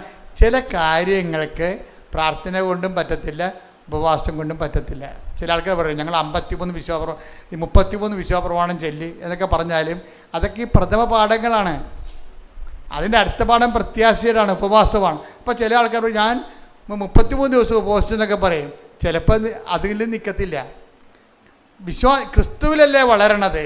ക്രിസ്തുവിൽ വളരുന്ന അനുസരിച്ച് കൊണ്ട് ഇതുപോലുള്ള ചില കാര്യങ്ങളിൽ ഘട്ടം ഘട്ടമായിട്ട് വളർച്ച ഉണ്ടാകുമ്പോൾ എന്തു ചെയ്യും? ആദ്യം വിശ്വാസത്താൽ അതായത് അറിവ് കൊണ്ട് വിശ്വാസമൊക്കെ ഉണ്ടാകും. വിശ്വാസം കൊണ്ട് അതുപോലെ തന്നെ പ്രാർത്ഥനയൊക്കെ ഉണ്ടാകും, പ്രാർത്ഥനാ ജീവിതം. പിന്നെ ഉപവാസമുണ്ട്. പിന്നെ എന്താണ്? അതായത് വിശ്വാസം, പ്രത്യാശ. പിന്നെ എന്താ ഉള്ളത്? സ്നേഹമെന്നും സംഭവമുണ്ട്. അതാണ് ഗലാത്യർ 5:6. സ്നേഹത്താൽ പ്രവർത്തനക്ഷമമായ വിശ്വാസം. ഉടമ്പടി അതാണ്. അത് മനസ്സിലാക്കണം. അല്ലാതെ വല്ലതൊക്കെ കാണിച്ചു വെക്കരുത്. ഉടമ്പടി പ്രഥമ പാഠങ്ങൾ പിന്നിട്ട സംഭവമാണ്.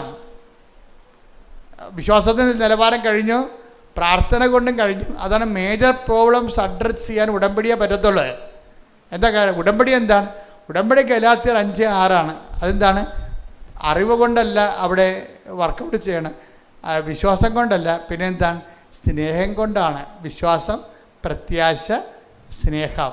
ദൈവിക പുണ്യങ്ങളെ ഈ ഗെത്സെമനി വരുമ്പോൾ ഈശോ പ്രകടിപ്പിക്കുന്നത് എന്താണ്?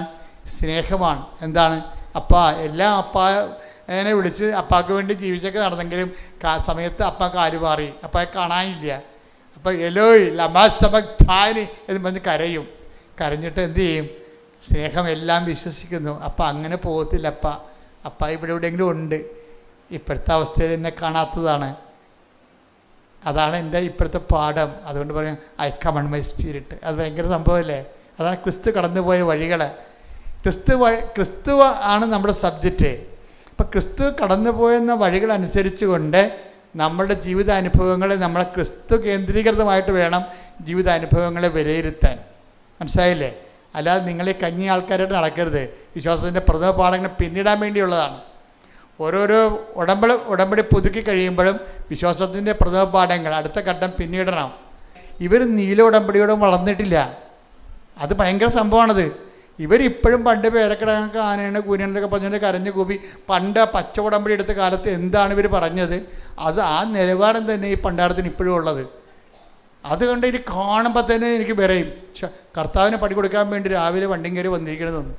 ഇത് ഇവർ വളരണില്ല, ഇവർ വളർന്നിട്ടില്ല. സംഭവം ഈ വിശ്വാസത്തിൻ്റെ പ്രഥമ പാഠങ്ങൾ പിന്നിട്ട് കഴിഞ്ഞാൽ നിങ്ങൾ എൻ്റെ അടുത്ത് വരത്തില്ല. എൻ്റെ അടുത്തല്ല, ദൈവത്തിൻ്റെ അടുത്ത് പോലും നമ്മൾ ചെല്ലത്തില്ല. എന്താ കാര്യം? അക്കാലങ്ങളിൽ നിങ്ങൾ എന്നോടൊന്നും ചോദിക്കത്തില്ല. Take the word of God. ഹല്ലേലൂയ ഹല്ലേലൂയ ഹല്ലേലൂയ ഹല്ലേലൂയ. യോഹന്നാൻ 16:23. യോഹന്നാൻ 16:23. അന്ന് നിങ്ങൾ എന്നോട് ഒന്നും ചോദിക്കുകയില്ല. അപ്പം അതാണ് വിശ്വാസത്തിൻ്റെ പ്രഥമ പാഠങ്ങൾ പിന്നിട്ട് ഒരാൾ പക്വതയിലെത്തി കഴിഞ്ഞാൽ എല്ലായിടത്തും ഓടി ദൈവത്തിൻ്റെ അടുത്ത് വരത്തില്ല. എന്താണ്? അപ്പ ഇവിടെ ഉണ്ടെന്നുള്ളത് എന്നെ കൈവിട്ട പോലെ എനിക്ക് തോന്നണത്. But I still believe in. എന്താണ് എൻ്റെ വിശ്വാസം ഇപ്പോൾ വർക്കൗട്ട് ചെയ്യണത്? കേൾവിയിൽ നിന്നൊന്നുമല്ല, പിന്നെ എന്താണ്? പ്രത്യാശയിൽ നിന്നുള്ള വിശ്വാസം വർക്കൗട്ട് ചെയ്യണത് സ്നേഹം കൊണ്ടാണ്. സ്നേഹത്താൽ പ്രവർത്തനക്ഷമമായ വിശ്വാസമായതുകൊണ്ട് എന്ത് ചെയ്യും? 1 കൊരിന്ത്യസ് 13:7 വർക്കൗട്ട് ചെയ്യണം. അപ്പോൾ അത് വളർച്ചയുടെ പ്രഥമ പാഠം പിന്നിട്ട് കഴിഞ്ഞാൽ പക്വതയേക്കല്ലേ വളരണത്. അപ്പോൾ പക്വത എന്ന് പറഞ്ഞാൽ എന്താണ്? അത് ഈ 1 കൊരിന്ത്യസ് 13:7. സ്നേഹം സകലതും സഹിക്കുന്നു, സ്നേഹം സകലതും സഹിക്കുന്നു, സകലതും വിശ്വസിക്കുന്നു. വിശ്വസിക്കുന്നു. ഇതാണ് വിഷയം. അതായത് ആ കുരിശിൽ സംഭവിക്കണ ഇതാണ്. ഏലോയ് ഏലോയ് ലമാ സബക്താനി എന്ന് ഈശോ ചോദിക്കത്തില്ലേ? അപ്പം നീ എന്നെ കൈവിട്ടോന്ന് ചോദിക്കണില്ലേ? എന്നിട്ട് എന്താ പറയണത്? അതായത് അവിടെ ഈശോയുടെ ഉപവാസം കഴിഞ്ഞു, പ്രാർത്ഥന കഴിഞ്ഞു, ഉപവാസം കഴിഞ്ഞു. പക്ഷേ ദൈവം കൈവിട്ട പോലെ ആയിപ്പോയി. പ്രാർത്ഥിച്ചിട്ട് നിന്നില്ലല്ല, പ്രാർത്ഥിച്ച് നിന്നോ? പിന്നെ എന്താണ്? പിന്നെ ഇത് ഈശോ ഉപവസിച്ചു. കഴിക്കുന്ന ഈ ഒടുക്കത്തെ താഴത്തിൽ ഇരുന്നുകൊണ്ട് 10 ദിവസം പറയുന്നുണ്ട്, കഴിക്കണില്ലേ എന്ന് പറയും. അപ്പോൾ ഈശോ പറയും, എനിക്കിനി ഉപവാസമാണ്, നാളെ ഈ സമയത്ത് അപ്പായുടെ കൂടെ മേശപ്പുറത്ത് പെസക ഞാൻ കഴിക്കും സ്വർഗീയ വിരുന്നശാലയിലെന്ന് പറയും. എന്നിട്ട് അവൻ എഴുന്നേരുന്നിട്ട് ഭയങ്കരമായൊരു സ്വസ്ത്രഗീതം ആലപിക്കും. എല്ലാവരും കൈയടിച്ച് പ്രാർത്ഥിച്ചുതിച്ച് പുറത്തു പോകും. കുറച്ച് കഴിയുമ്പോൾ അവൻ താഴെ വീഴും. എന്താ കാര്യം?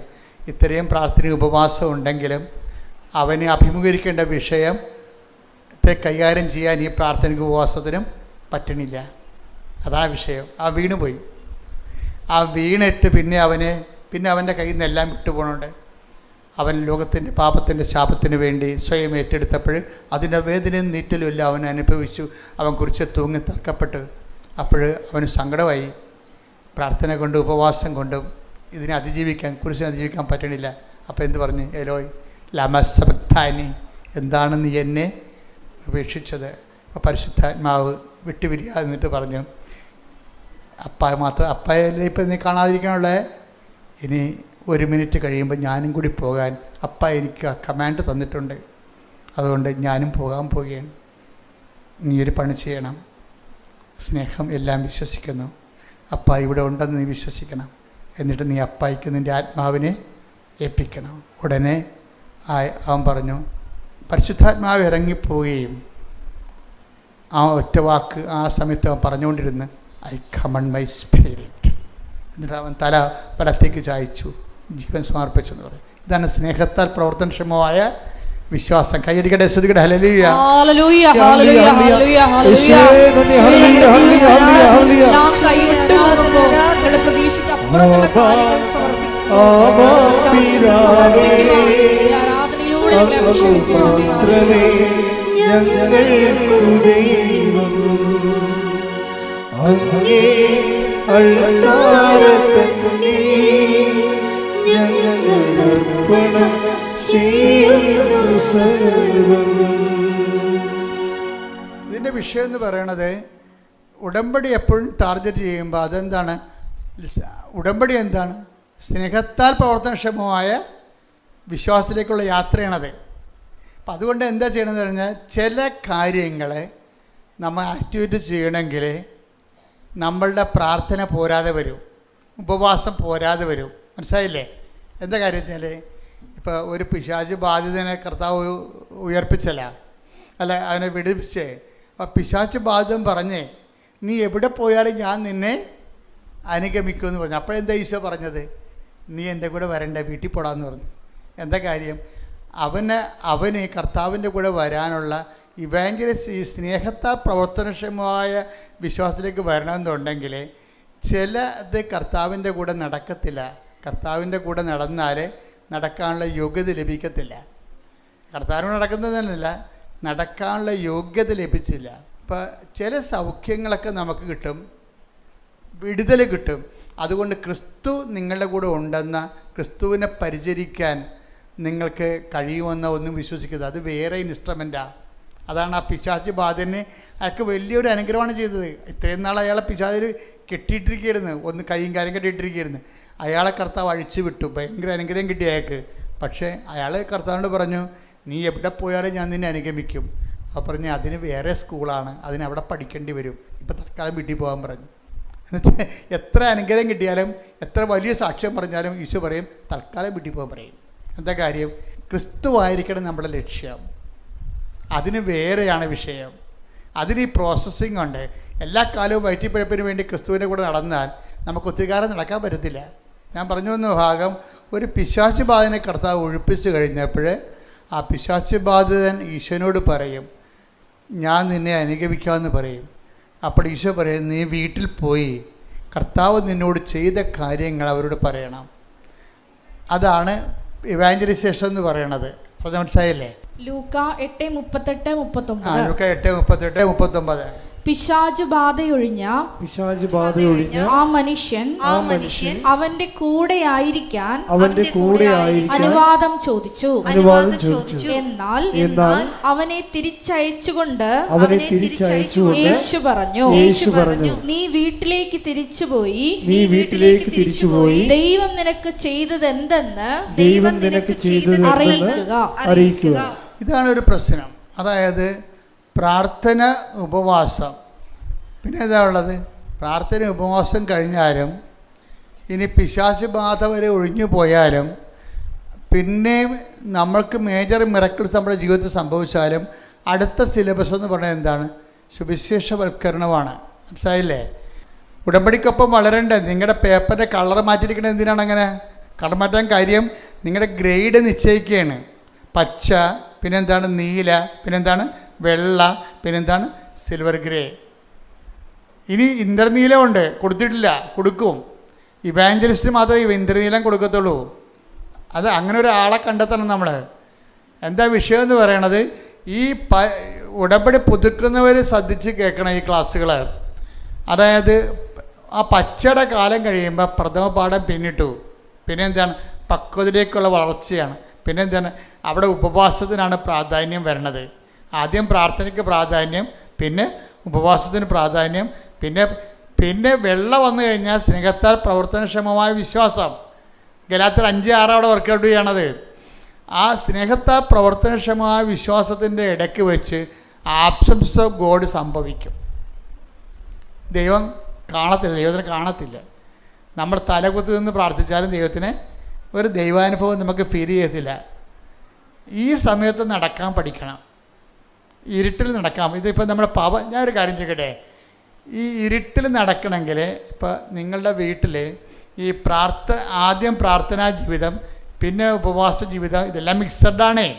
അങ്ങനെ നമ്മൾ വളർന്ന് വചനം കേട്ട് വളർന്ന് അനുഭവങ്ങൾ കിട്ടി, അതിനെ റെസ്പോണ്ട് ചെയ്ത് നമ്മൾ കർത്താവിൻ്റെ അനുഭവം പ്രാപിച്ച് വളർന്ന് നമ്മൾ നല്ല പക്വതയായി കഴിഞ്ഞാലും കുറേ സമയത്ത് പിന്നെ പറയും, നീ ഇങ്ങനെ എൻ്റെ കൂടെ. ചില ആൾക്കാരുണ്ടല്ലോ ഒരു പണിക്കും പോകാതെ കർത്താവിൻ്റെ കൂടെ.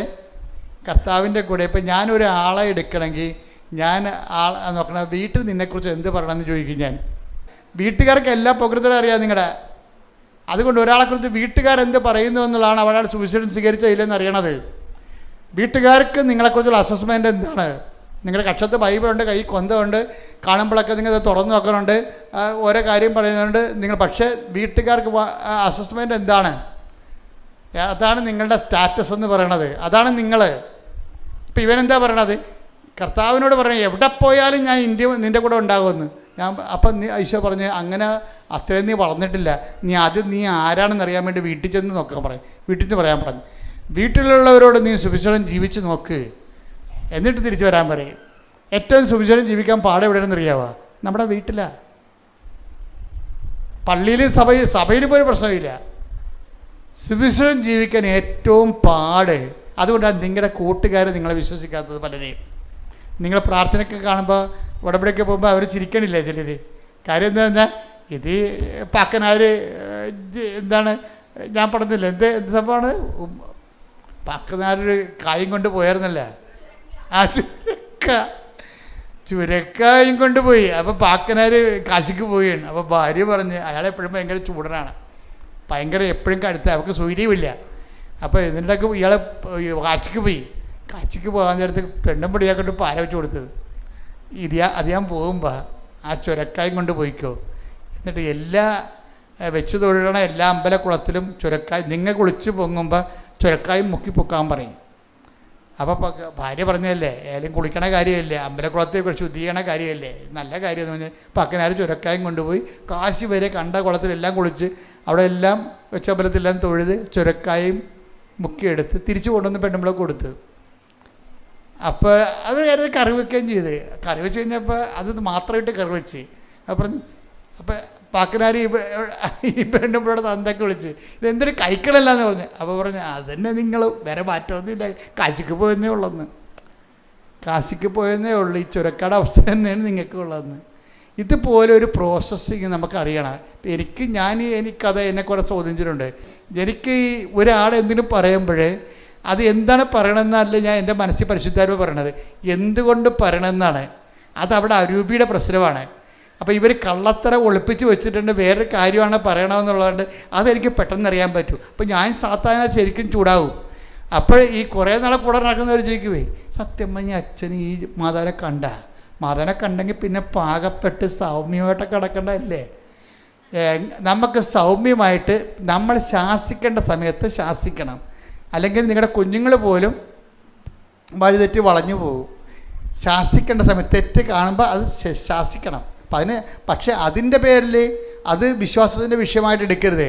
വിശ്വാസത്തിൻ്റെ വിഷയമാണത്, പക്ഷേ അതിനെ വെച്ച് അസസ് ചെയ്യാൻ പറ്റത്തില്ല നമുക്ക് ഒരാളെ. അപ്പം അതുകൊണ്ട് നിങ്ങൾ പറയരുത് വീട്ടിൽ പോകുമ്പോൾ എല്ലാം ക്ഷമിക്കണം, അച്ഛൻ പറഞ്ഞിട്ടുണ്ട് ഞാൻ ഉടമ്പടിയിലാണ്, അതുകൊണ്ട് വായി നാക്കിടരുത്, പുറത്തെടുക്കണമെന്ന് പറഞ്ഞൊരു കാര്യമില്ല. നിങ്ങളുടെ മക്കൾ ചിലപ്പോൾ കഞ്ചാവ് വലിച്ച് അവൻ്റെ ഉടുപ്പ് കഴുകാൻ എടുക്കുമ്പോഴായിരിക്കും ചിലപ്പോൾ കഞ്ചാവ് ഇരിക്കണത്. അപ്പം തന്നെ കൈ കിട്ടിയ സാധനം കൊണ്ടൊരു തലക്കെട്ട് അടിക്കണം. അപ്പം തന്നെ എന്താ കാര്യം? അമ്മയ്ക്ക് അടിക്കാൻ അധികാരമുണ്ട്, അമ്മയ്ക്ക് പ്രായമില്ലല്ല.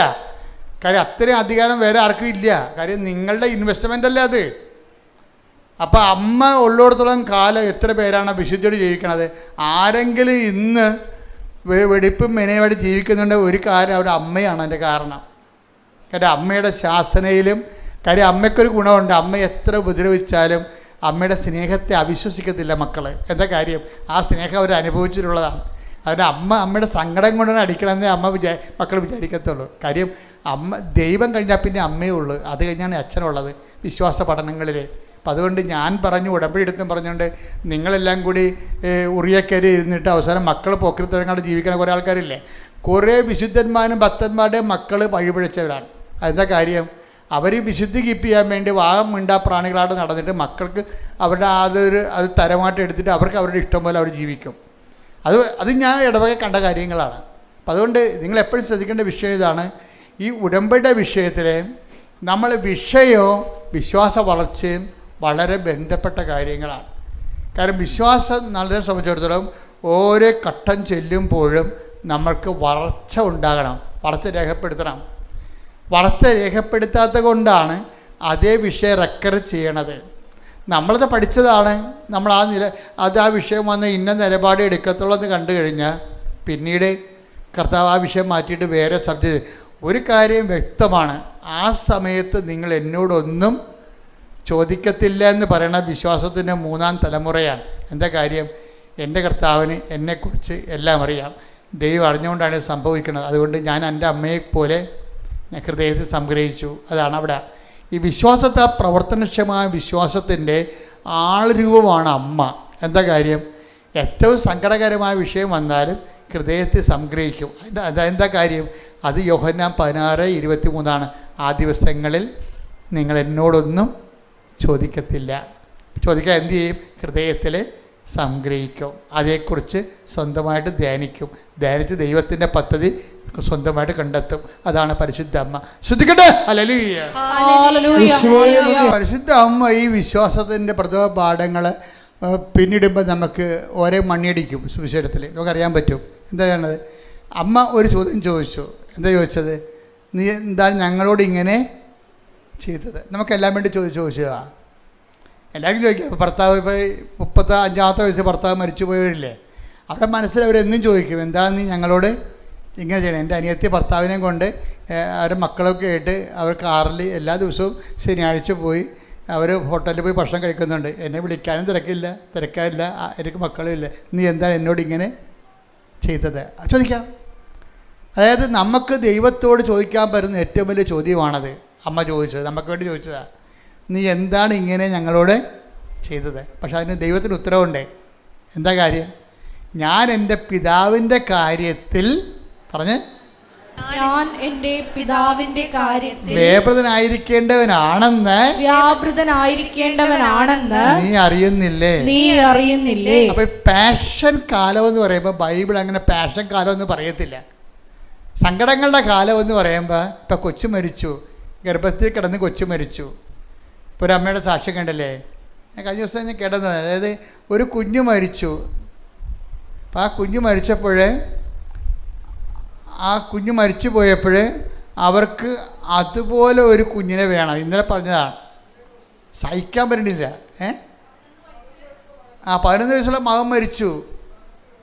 അപ്പോഴേ പിന്നെ ഇവർ അമ്മ ഭ്രാന്തായിപ്പോയി. അപ്പോഴേ അവർ നോൺ ക്രിസ്ത്യനാണ്. പക്ഷേ അമ്മയെ പരിചയപ്പെട്ടവർ പറഞ്ഞു, അമ്മേ എൻ്റെ കുഞ്ഞ് മരിച്ചുപോയി, എനിക്ക് ഭ്രാന്തായിപ്പോയി, എനിക്ക് ഇതുപോലെ ഒരു കുഞ്ഞിനെ തരണമെന്ന് പറഞ്ഞു. അത് ഒരു ആൺകുഞ്ഞിനെ തന്നെ തരണമെന്ന് പറഞ്ഞു. അതിനാണ് അവൾ ഉടമ്പടി എടുത്തിരിക്കുന്നത്. അപ്പോൾ അവൾക്ക് അങ്ങനെ കിടക്കാൻ കാര്യം, അവൾ ഉടനെ അമ്മ ഒരു ഓപ്പറേഷൻ കാണിച്ചു കൊടുത്ത് മനസ്സിൽ. ഇപ്പോൾ ഭർത്താവിനോട് പറഞ്ഞു, എടോ അവരെന്തോ വാസട്ടമയോ ട്യൂബറ്റമയോ ചെയ്തിരിക്കുന്ന ആൾക്കാരാണെന്ന് തോന്നുന്നു, അപ്പോൾ നമ്മളൊരു ഓപ്പറേഷൻ ചെയ്യണം, നമുക്കിനിയൊരു കുഞ്ഞിനെ തരുമെന്ന് അമ്മ പറഞ്ഞു എന്ന് പറഞ്ഞു. അയാൾക്ക് അമ്മയിലൊന്നും വിശ്വാസമില്ല.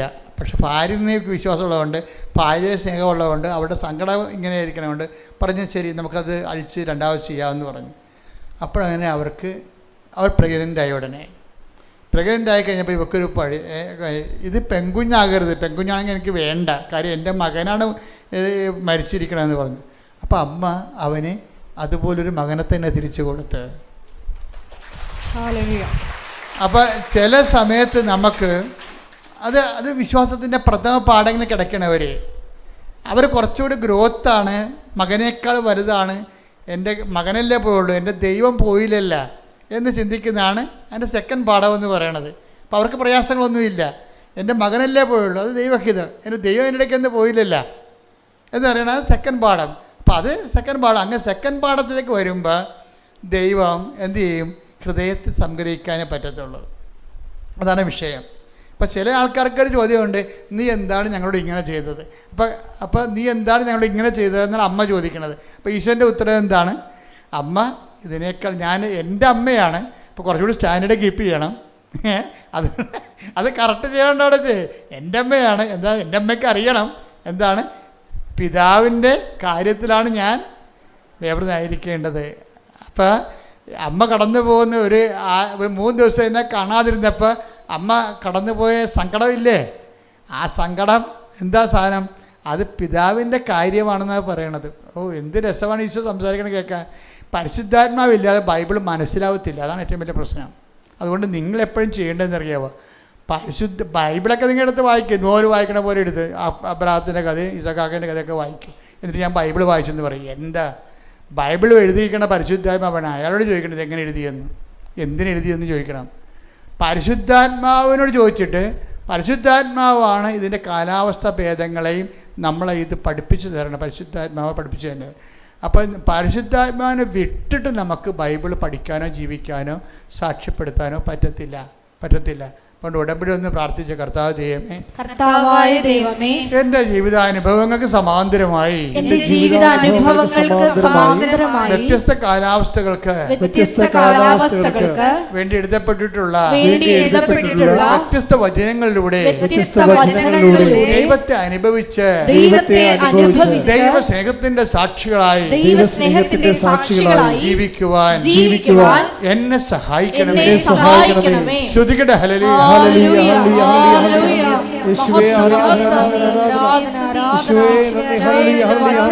അഭിഷേകത്തോടെ വായിക്കുവാൻ, അർത്ഥമറിഞ്ഞ് വായിക്കുവാൻ ആരാധനയിലൂടെ പ്രത്യേക അഭിഷേകം നൽകണമേ.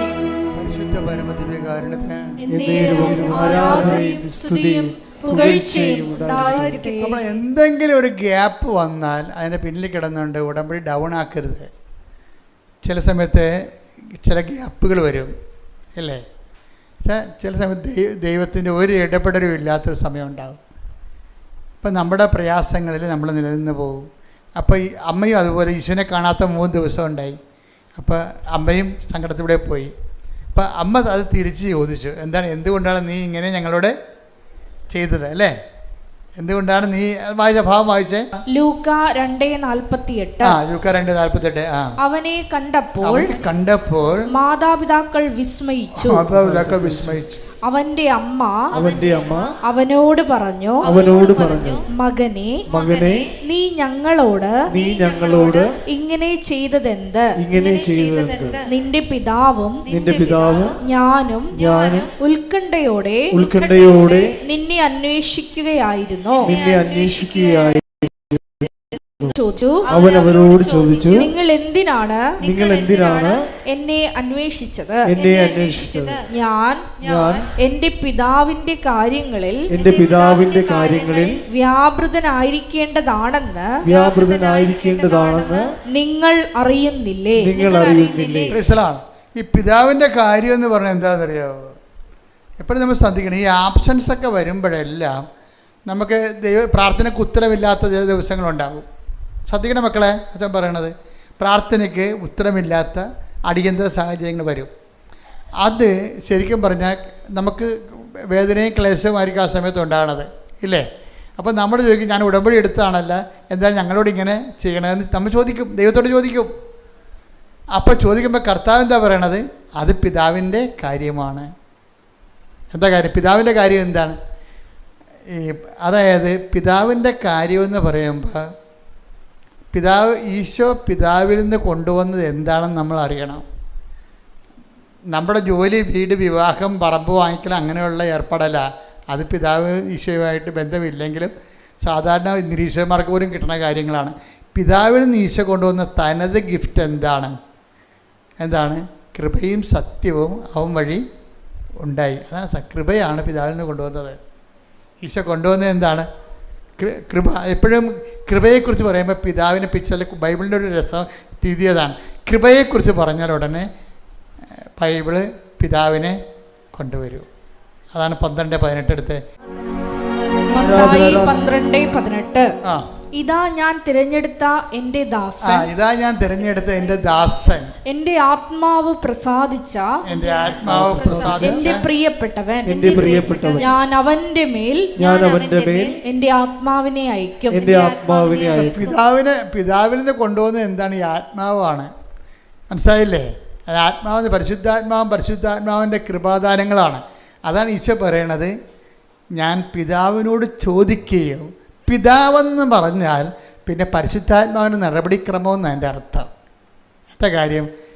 പിതാവിനോട് ഞാൻ ചോദിക്കുകയും നിങ്ങൾക്ക് MAക്ക് അഡ്മിഷൻ മേടിച്ച് തരികയും ചെയ്യും, അങ്ങനെയാണ് പറഞ്ഞത്. അല്ല, അതാണ് പ്രശ്നം. ഈ ക്യാഷ് ആൻഡ് കൈൻഡ് പരിപാടിക്ക് പിതാവ് വഴി ഡയറക്റ്റ് ബന്ധമില്ല. It is already given. അത് നമ്മുടെ ബുദ്ധിയും ബോധവും അനുസരിച്ച് നമ്മളത് ആർജിച്ചെടുക്കുകയാണ് ചെയ്യണത്. പിതാവ് രംഗത്ത് വന്ന പിതാവിൻ്റെ കാര്യമെന്ന് പറഞ്ഞ് വന്നാൽ അത് എന്താണ് സംഭവം? പിതാവിനോട് ചോദിക്കുകയും, എടുത്ത് വായിച്ചതിനെടുത്ത്, നിത്യവും നിങ്ങളോടുകൂടി ആയിരിക്കാൻ മറ്റൊരാശ്വാസകനെ വായിച്ചേ, ശ്രുതിക്കട്ടെ. ഹല്ലേലൂയ, ഹല്ലേലൂയ, ഹല്ലേലൂയ, ഹല്ലേലൂയ, ഹല്ലേലൂയ. യോഹന്നാൻ 14:16. യോഹന്നാൻ 14:16.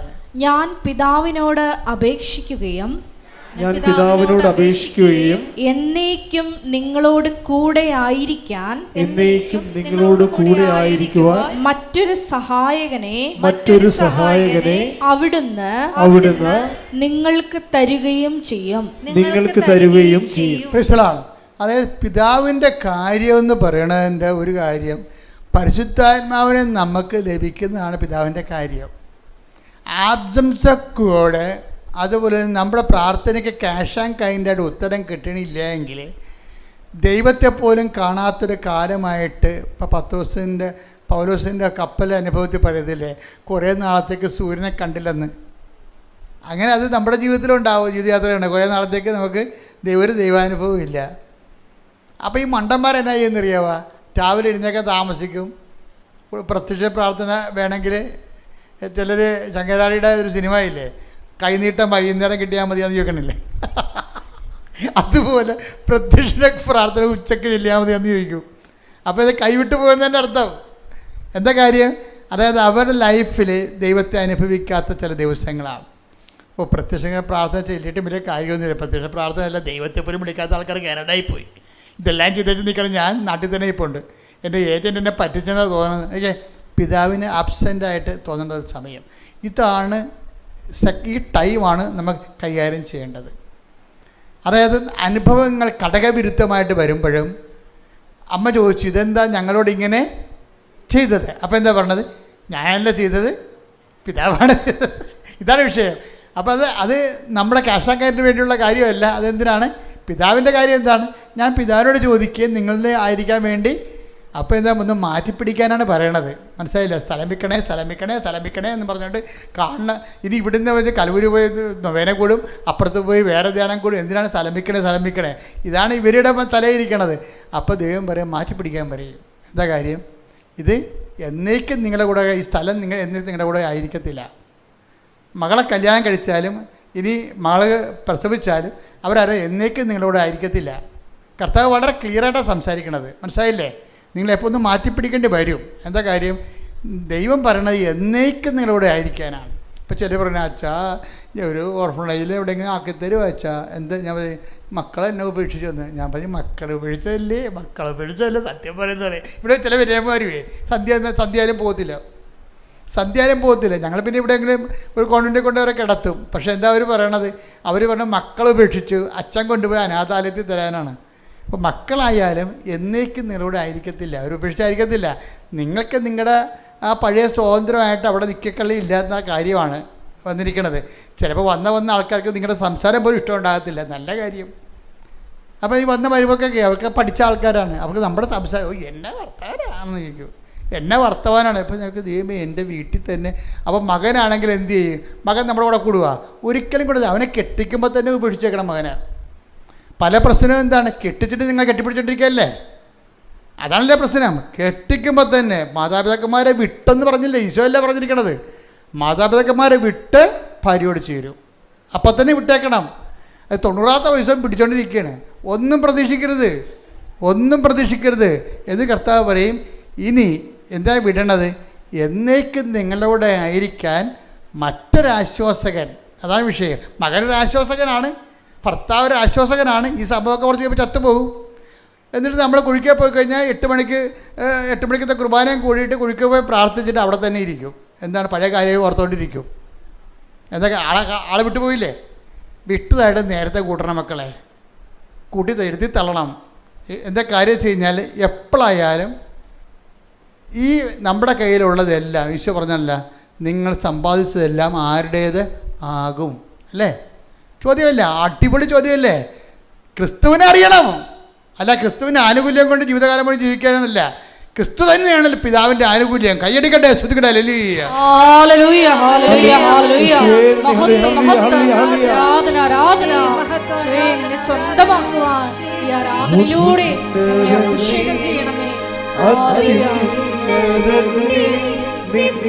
നിന്നെപ്പോലൊരു ദൈവമില്ല, ഉന്നതനേ അത്യുന്നതനേ, നിന്നെപ്പോലൊരു ദൈവമില്ല. അത്ഭുതമാ അതിശയമാ നീ മാത്രമേ ദൈവമെന്നും. അത്ഭുതമാ അതിശയമായി നീ മാത്രമേ ദൈവമെന്നും. പരിശുദ്ധ പരമദിവ്യകാരുണ്യത്തിന് ആരാധനയും സ്തുതിയും പുകഴ്ചയും പരിശുദ്ധ പരമദിവ്യകാരുണ്യത്തിന് ആരാധനയും സ്തുതിയും പുകഴ്ചയും ഉണ്ടായിരിക്കട്ടെ. അതായത് എന്നേക്കും നിങ്ങളുടെ ആയിരിക്കാൻ മറ്റൊരാശ്വാസം അയച്ചു തരികയും ചെയ്യും. ആബ്സൻസിൻ്റെ കാര്യം ഇതുപോലെ ചില സമയത്ത് നീ ഞങ്ങളോട് ഇങ്ങനെ ചെയ്തത് എന്താണ്? ഞാൻ നിൻ്റെ പിതാവും കൂടി എന്തോരം നിന്നെ അന്വേഷിച്ചതെന്ന് അറിയാമോ? നിങ്ങൾ എന്തിനാണ് എന്നെ അന്വേഷിച്ചത്? എന്തിനാണ് നിങ്ങൾ ആദി കൊണ്ടത്? എന്തിനാണ് നിങ്ങൾ ഉത്കണ്ഠപ്പെട്ടത്? എന്തിനാണ് നിങ്ങൾ കണ്ണീർ വാർത്തത്? എന്താ കാര്യം? ഇത് പിതാവിൻ്റെ സമയമാണെന്ന് അറിയാൻ പാടില്ലേ? പിതാവിൻ്റെ സമയം എന്താണ്? ഇത് പരിശുദ്ധാത്മാവിനെ സ്വീകരിക്കാനുള്ള സമയം. ഓരോ വേദനാ സമയങ്ങളും, മക്കൾ കൈവിട്ട്, ഭർത്താവ് കൈവിട്ട്, ഭാര്യ മരിച്ചെന്നൊക്കെ പറയുന്ന ഓരോ കാലങ്ങളും എന്തിൻ്റെതാണ്? എന്നേക്കും നിങ്ങളുടെ കൂടെ ആയിരിക്കും. ഇവരാരും എന്നേക്കും നിങ്ങളുടെ കൂടെ ആയിരിക്കത്തില്ല, ഉറപ്പല്ലേ? എന്നേക്കും ആയിരിക്കത്തില്ല മക്കളെ. നിങ്ങൾ 10 മാസം ചുവന്ന കാര്യത്തെ ഒന്നും പറയണ്ട, അത് അവസാനിപ്പിക്കട്ടെ. ഒരു കഥയില്ല, ആരുടെ ക്ലെയിം ഉണ്ടാക്കേണ്ട കാര്യമില്ല, ഒരു ക്ലെയിം മാത്രം. എന്താ സംഭവം? എന്നേക്കും നിങ്ങളുടെ കൂടെ ആയിരിക്കാൻ പ്രാർത്ഥിച്ചേ. കർത്താവേ, അങ്ങയുടെ പൊന്നുപോലത്തെ വചനം സൗജന്യമായി നൽകിക്കൊണ്ട് എന്നേക്കും എന്റെ കൂടെ ആയിരിക്കാൻ പിതാവിന് ലഭിക്കുന്ന പരിശുദ്ധാത്മാവിനാൽ എന്നെ അഭിഷേകം ചെയ്യണമേ. നാളുകളിൽ നിങ്ങൾ എന്നോട് ഒന്നും ചോദിക്കാതിരിക്കാൻ ഈ വെള്ളം കുടിക്കുന്നവൻ നീ ദാഹിക്കും. ഞാൻ തരുന്ന വെള്ളം കുടിക്കുന്നവർക്ക് ദാഹിക്കുകയില്ല. നീ തരുന്ന വെള്ളമായ പരിശുദ്ധാത്മാവിനെ ദാഹിക്കുന്നവൻ എൻ്റെ അടുത്ത് വരട്ടെ. തിരുനാളിന്റെ മഹാദിനത്തിൽ അവൻ എഴുന്നേറ്റ് ഉച്ചത്തിൽ പറഞ്ഞു, ആർക്കെങ്കിലും ദാഹിക്കുന്നെങ്കിൽ അവൻ എൻ്റെ അടുത്ത് വരട്ടെ. എന്നിൽ വിശ്വസിക്കുന്നവരുടെ ഹൃദയത്തിൽ നിന്ന് ജീവജലത്തിന്റെ അരുവികൾ ഒഴുകുക. തന്നിൽ വിശ്വസിക്കാനിരുന്നവരെ സ്വീകരിക്കാനിരുന്ന പരിശുദ്ധാത്മാവിനെ കുറിച്ചാണ് അവനത് പറഞ്ഞത്. ആത്മാവേ, പരിശുദ്ധാത്മാവേ, യേശുവിന്റെ ആത്മാവേ, യേശുവിന്റെ തിരുവിലാവിലെ മുറിവ് തുറന്നുകൊണ്ട് അവന്റെ സകലത്തിന്റെ സമ്മാനമായി സ്വർഗത്തിന്റെ സമ്മാനമായി ഇറങ്ങി വന്ന ദൈവത്തിന്റെ വാഗ്ദാനമേ, പിതാവിന്റെ വാഗ്ദാനമേ, ആത്മാവേ, പരിശുദ്ധാത്മാവേ, നിറയണമേ, നിറയണമേ, എന്നെ ശക്തിപ്പെടുത്തണമേ. ദൈവത്തിന്റെ ഉടമ്പടി സുവിശേഷീതമായി പൂർത്തിയാക്കുവാൻ ആത്മാവേ, ദൈവത്തിന്റെ ആത്മാവേ വസിക്കണമേ.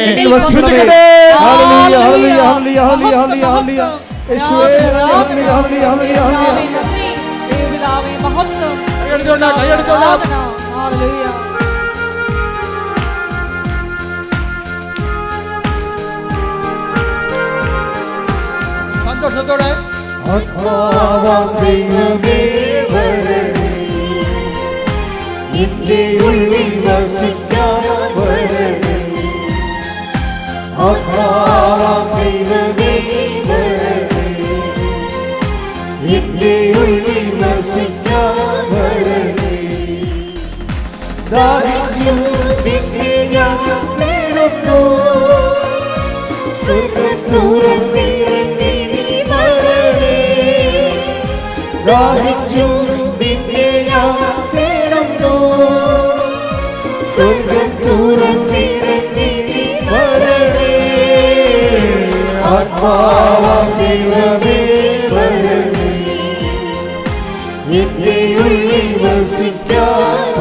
ആത്മാവാം ദൈവമേ വരണേ, എന്റെ ഉള്ളിൽ വസിക്കാൻ വരണേ. ഹല്ലേലൂയ, ഹല്ലേലൂയ, ഹല്ലേലൂയ, ഹല്ലേലൂയ.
സഭയിലുള്ള സാന്നിധ്യം പ്രകടമാക്കണമേ.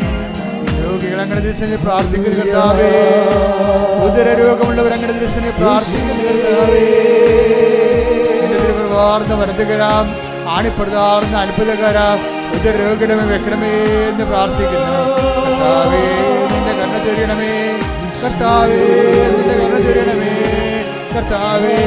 മുഴുകിടുന്ന വിശുദ്ധമായ രക്തത്താൽ കരരോഗികളെ സുഖപ്പെടുത്തുമെന്ന് പ്രാർത്ഥിക്കുന്നു കർത്താവേ. നിന്റെ വിശുദ്ധമായ രക്തത്താൽ കരരോഗികളെ സുഖപ്പെടുത്താൻ പ്രാർത്ഥിക്കുന്നു കർത്താവേ.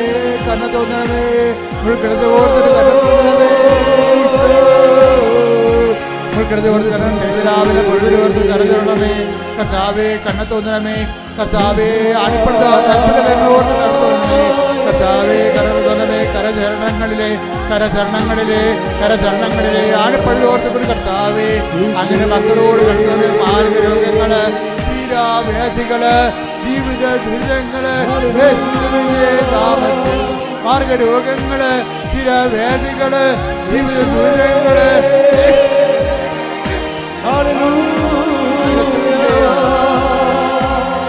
യേശുവേ സ്തോത്രം.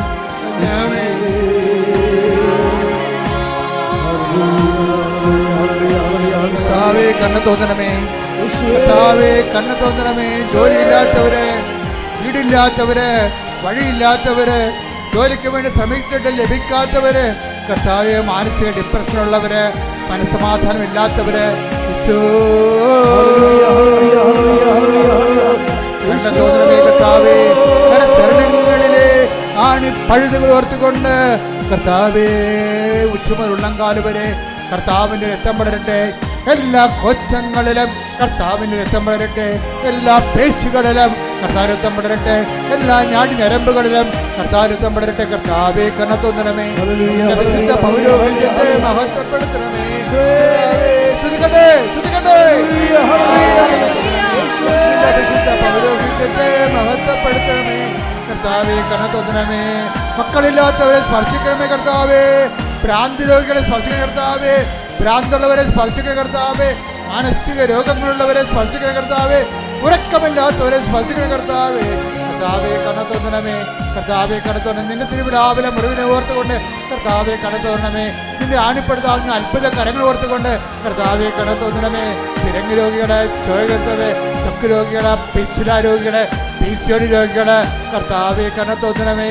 കർത്താവേ സ്പോണ്ടിലോസിസ് അസുഖമുള്ളവരെ കണ്ണ തോന്നണമേ കർത്താവേ. ഓട്ടിസം രോഗികളെ കണ്ണ തോന്നണമേ കർത്താവേ. അപസ്മാ രോഗികളെ കണ്ണ തോന്നണമേ കർത്താവേ. കർത്താവേ കണ്ണ തോന്നണമേ.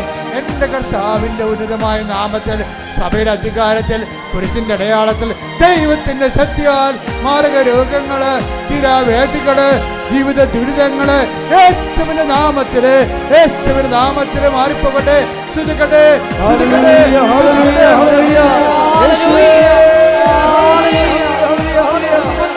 ജീവിത ദുഃഖങ്ങള്, ജോലിയില്ലാത്തവര്, വിസ തട്ടിപ്പിൽ കുടുങ്ങിപ്പോയവര്, പണം നഷ്ടപ്പെട്ടവര്, ഇന്റർവ്യൂവിന് പങ്കെടുക്കാൻ പോകുന്നവര്, പരീക്ഷയുടെ റിസൾട്ട് പ്രതീക്ഷിക്കുന്നവര്, പരീക്ഷ എഴുതിക്കൊണ്ടിരിക്കുന്നവർ, എഴുതാൻ പോകുന്നവര്, വീട് വിൽക്കാനുള്ളവര്, വീട് എടുക്കാനുള്ളവര്, യേശുവിന്റെ നാമത്തില് മാർഗ തടസ്സങ്ങൾ, ജീവിത ദുരിതങ്ങള് യേശുവിന്റെ നാമത്തില് മാറിപ്പോകട്ടെ.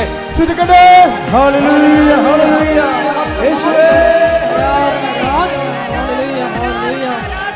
മഹത്വം ദേവപിതാവേ, നന്ദി ദേവപിതാവേ, മഹത്വം ദേവപിതാവേ, ആരാധന. എന്റെ ഉള്ളിൽ വസിക്കാൻ വരണേ, ആത്മാവാം ദൈവമേ വരണേ. എന്റെ ഉള്ളിൽ വസിക്കാൻ വരണേ. ദാഹിച്ചു നിന്നെ ഞാൻ തേടുന്നു, സ്വർഗം തുറന്നിറങ്ങി നീ വരണേ. ദാഹിച്ചു നിന്നെ ഞാൻ തേടുന്നു, സ്വർഗം തുറന്നിറങ്ങി നീ വരണേ.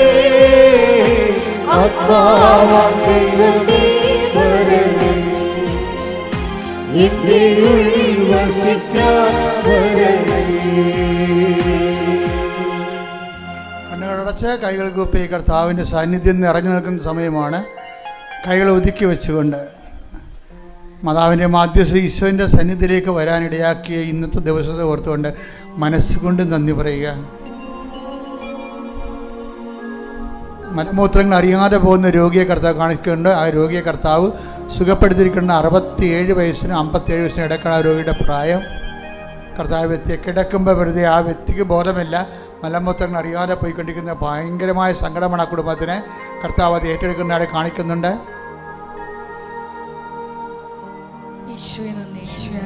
കൊല്ലണമെന്ന് അതല്ലെങ്കിൽ ഒരു തരം കിട്ടിയോ ഉപദ്രവിക്കണമെന്ന് വിചാരിച്ചുകൊണ്ട് ഒരു പാര വെക്കണമെന്ന് പറഞ്ഞ് അമ്പ ചെയ്തുകൊണ്ട് നിൽക്കുന്ന സംഭവമാണ്. കർത്താവ് വില്ല് മറച്ചു വയ്ക്കുകയാണ്. എന്നാൽ മറ്റുള്ളവരെ ഉപദ്രവിക്കണം എന്നുള്ള നിൻ്റെ മനസ്സ്, നിന്നെ ഉപദ്രവിച്ചവരെ, നിന്നെ കൊച്ചാക്കിയോട് താത്തിക്കെട്ടിയവരെ തരം കിട്ടിയാൽ അവരോട് അതേ രീതി നാണയത്തിൽ തന്നെ പ്രതികരിക്കണമെന്ന് ആഗ്രഹിക്കുന്നവരുണ്ട്. പരിശുദ്ധാത്മാവ് പ്രവർത്തിക്കത്തില്ല. അതുകൊണ്ട് ആ വെള്ളം വാങ്ങിവെക്കാൻ ഈശോ പറഞ്ഞിരിക്കുന്നു. അത് നടപ്പിൽ വരുത്തുക. കർത്താവ് തീർച്ചയായിട്ടും എൻ്റെ വൈരാഗ്യബോധത്തെയും പകയെയും ഞാൻ എടുത്തു മാറ്റുന്നു. പകരം സ്നേഹവും ക്ഷമയും ദയയും നന്മയും വിശ്വസ്തയും കൊണ്ട് എന്നെ നിറക്കണമെന്ന് ആ വ്യക്തികൾ സ്വന്തമായിട്ട് പ്രാർത്ഥിക്കട്ടെ. തോളിനും കഴുത്തിനും ഇടയ്ക്ക് കണ്ണിനും നമ്മുടെ ഈ ആംഗിളിൽ എവിടെയോ ഒരു മുഴയുണ്ട്. അതായത് ചെവിക്കും തോളിനും ഇടയ്ക്ക് ചെവിയുടെ താഴെ കാണുന്ന മുഴകളെ കർത്താവ് സ്പർശിച്ച് സൗഖ്യത്തേക്ക് നയിക്കുന്നു. ശ്രദ്ധിക്കട്ടെ. ഹല്ലേലൂയ, ഹല്ലേലൂയ, ഹല്ലേലൂയ, ഹല്ലേലൂയ. യേശുവേ നന്ദി. ഹല്ലേലൂയ. തൊലി മാറി മാറി വരികയും തലം മസിലിൻ്റെ ഭാഗം മാംസം ശോഷിച്ചു വരികയും എല്ലുന്തി വരികയും എല്ലിന് ക്രമാതീതമായ വളർച്ച പ്രാപിക്കുകയും എല്ല് കൊത്തുന്ന സ്ഥലങ്ങളിൽ വേദനിക്കുകയും ചെയ്യുന്ന എല്ലിനെ കർത്താവ് സൗഖ്യപ്പെടുത്തിക്കൊണ്ടിരിക്കുന്നത്. ശ്രദ്ധിക്കട്ടെ. ഹല്ലേലൂയ, ഹല്ലേലൂയ, ഹല്ലേലൂയ, ഹല്ലേലൂയ, ഹല്ലേലൂയ. യേശുവേ നന്ദി. ഹല്ലേലൂയ. വീണ്ടും കക്ഷത്ത് മാറാതെ വേദന, എപ്പോഴും രോഗങ്ങളിൽ മുഴകൾ പൊങ്ങി വരും, ചിലപ്പോൾ ചുട്ടിപ്പോകും. അത് സാധാരണമാണ്, സ്വാഭാവികമാണ്, നീറിറങ്ങി വീഴാണ് നമ്മൾ കരുതും. പക്ഷെ അങ്ങനെ അല്ലാത്തൊരു മുഴയെ കർത്താവ് ഇപ്പോൾ സൗഖ്യപ്പെടുത്തിക്കൊണ്ടിരിക്കുന്നത്. കൈയടിച്ച് ശ്രദ്ധിക്കട്ടെ. ഹല്ലേലൂയ, ഹല്ലേലൂയ. യേശുവേ നന്ദി, നന്ദി കർത്താവേ. ഹല്ലേലൂയ. നന്ദി പറയുന്നു. ഹല്ലേലൂയ. ടി എന്ന അക്ഷരത്തിൽ തുടങ്ങുന്ന വീണ് പോയെന്ന് കരുതുന്നു. ടി എന്ന അക്ഷരത്തിൽ തുടങ്ങുന്ന പേര് വീണ് പോയെന്ന് കരുതുന്നു. ഇനി മുന്നോട്ട് ഒന്നിനും ഞാനില്ല, മരിക്കും വരെ എവിടെയെങ്കിലും ഒതുങ്ങി ജീവിക്കാം, ഭക്ഷണം തന്നെ വേണമെന്നില്ല. ഡിപ്രഷൻ്റെ അവസാന രൂപമായി ജീവിതത്തെ അഭിമുഖീകരിച്ച് തോറ്റ്, അല്ലെങ്കിൽ അയാളെ തോപ്പിച്ചു. ദൈവം തോപ്പിക്കാതെ നിന്നെ ആർക്കും തോപ്പിക്കാൻ കഴിയത്തില്ലെന്ന് പരിശുദ്ധ അമ്മ പറയുന്നു.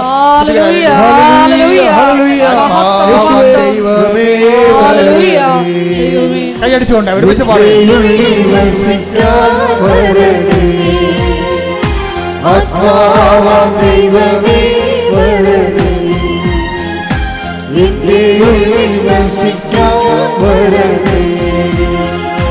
ദാഹിച്ചു നിന്നെ ഞാൻ തേടുന്നു, സ്വർഗ്ഗം തുറന്നിറങ്ങി നീ വരണേ. ദാഹിച്ചു നിന്നെ ഞാൻ തേടുന്നു, സ്വർഗ്ഗം തുറന്നിറങ്ങി നീ വരണേ. ആത്മാവാം ദൈവമേ വരണേ, എന്റെ ഉള്ളിൽ വസിക്കാൻ വരണേ.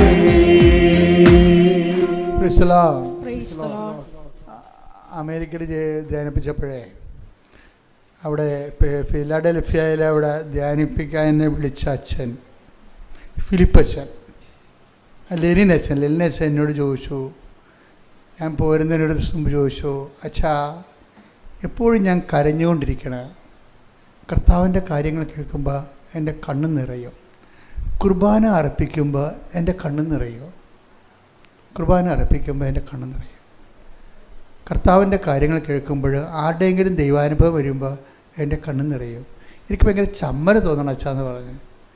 എന്നെ മാറ്റി മുറി കൊണ്ടുപോയി വെച്ച് ചോദിച്ചതാണ്.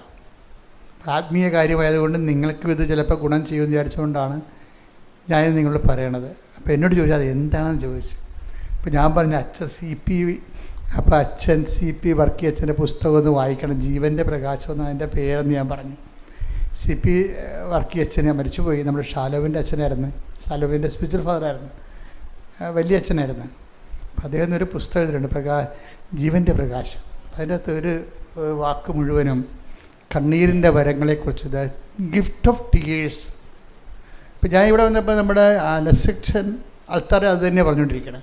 ഇപ്പോൾ ഞാൻ ഇത് തമ്മിൽ ഇൻ്റർ കണക്റ്റഡാണ്. അച്ഛൻ പറഞ്ഞത് ഈ ആഴ്ചയിൽ അതായത് ഏഞ്ചൽസ് താര എന്ന് പറഞ്ഞൊരു മോള് ഉടമ്പടി എടുത്ത്. ഇപ്പോൾ ഏഞ്ചൽ താരയുടെ പ്രശ്നം എന്ന് വെച്ച് കഴിഞ്ഞാൽ അവൾ MSc സ്റ്റുഡൻ്റാണ്, കെമിസ്ട്രി. പക്ഷേ അവളുടെ തീസിസ് എല്ലാം റിജക്റ്റ് ചെയ്യണം. അവിടെ ഈ ഗൈഡുമാരുടെ ഭാരം താങ്ങണം എന്തുമാത്രം ഈ മക്കൾക്ക് ഉണ്ടെന്നറിയാമോ? ഈ ഗൈഡുമാരായിട്ടുള്ളവരോടൊന്ന് കേൾക്കണേ, നിങ്ങളുടെ താഴെ വർക്ക് ചെയ്യുന്നവരോട് കുറച്ച് കരുണ കാണിക്കണം. നിങ്ങളുടെ വിദ്യാഭ്യാസത്തിൻ്റെയും സങ്കീർണമായ നിങ്ങളുടെ ഔന്നത്യം അവിടെ മേലെ അടിച്ചേൽപ്പിക്കാൻ വേണ്ടി നോക്കിയിട്ട് കാര്യമില്ല. അവരുടെ ടെൻഷൻ, അവരാണെങ്കിൽ പ്രോജക്റ്റ് ചെയ്യുന്നവർ അനുഭവിക്കുന്ന ടെൻഷൻ നിസ്സാര ടെൻഷനല്ല. ഒത്തിരിപ്പേര് അമ്മ ഉടമ്പടിയിൽ ഒരു രക്ഷപ്പെടുത്തിയിട്ടുണ്ട്, ഞാൻ ആ സാക്ഷ്യം കേട്ടിട്ടുണ്ട്. അപ്പോൾ ഇവരുടെ പ്രശ്നം എല്ലാം ക്യാൻസൽ ചെയ്ത് കളയും, എല്ലാം ഒരു ഡീപ്രമോട്ട് ചെയ്ത് കളയും, ഒരു പ്രോജക്റ്റും അംഗീകരിക്കത്തില്ല. ഇവർക്ക് ഭ്രാന്ത് പിടിച്ചു. എന്നാൽ ഇവൾ എബോവ് ആവറേജ് നല്ല എലഗൻറ്റ് സ്റ്റുഡൻ്റാണ്, നല്ല കോൺഫിഡൻസ് ഉള്ള ആളാണ്. പക്ഷേ ഇയാളുടെ അടുത്ത് തോറ്റു പോകണം.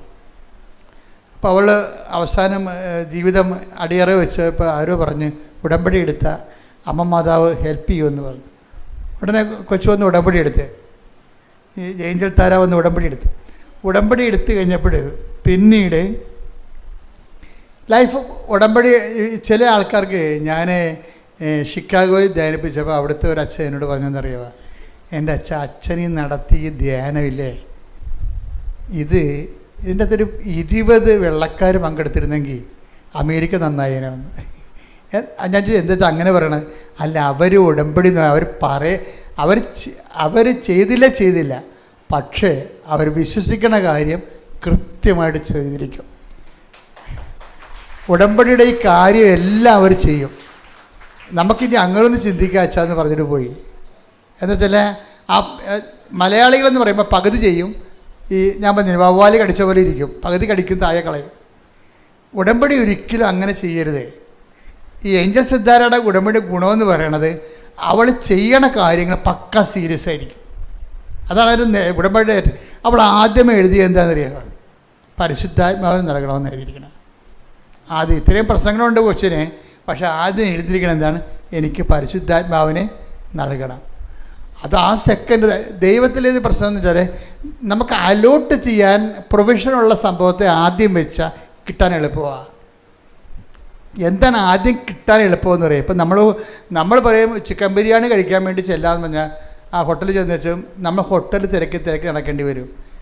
കിട്ടണ കഴിക്കാമെന്ന് പറഞ്ഞ് ചെന്നാലാ അതൊക്കെ ഫ്രൈഡ് റൈസും കഴിച്ചിട്ട് പോരാ, ഒരു കുഴപ്പമില്ല, അവിടെ ഉള്ള എന്താ കഴിക്കാം. അതുപോലെ ദൈവത്തിന് തരാൻ എളുപ്പം എന്താ?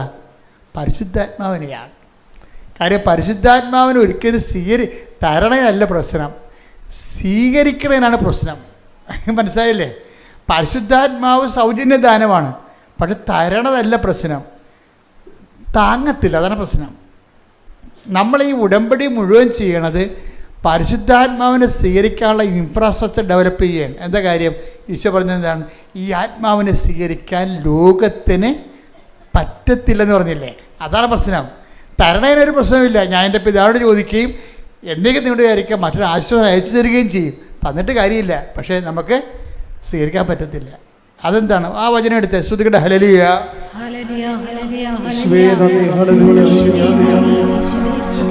14:17 യോഹന്നാന്റെ സുവിശേഷം. ഈ സത്യാത്മാവിനെ സ്വീകരിക്കാൻ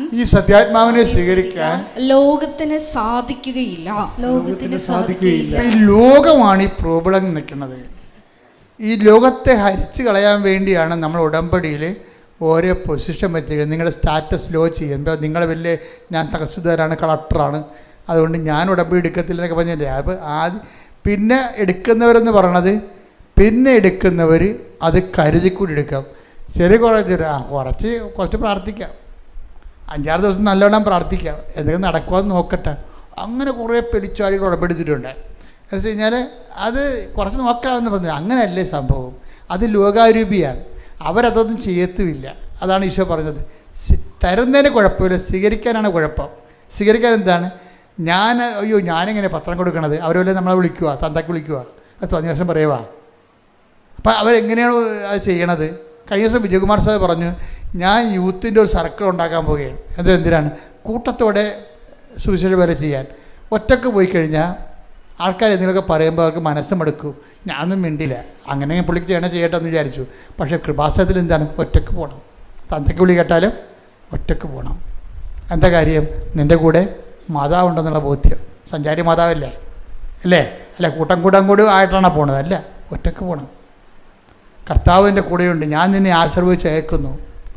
അപ്പോൾ അപ്പോഴാണ് ദൈവത്തിൻ്റെ ഇവാഞ്ചലിസ്റ്റ് പ്രേക്ഷിതനായി പോണത്. അല്ല, ഇത് പാർട്ടി പ്രവർത്തനമല്ലല്ലോ, കൂട്ടം കൂടി പോയി വട്ടുപിടിക്കുകയല്ല.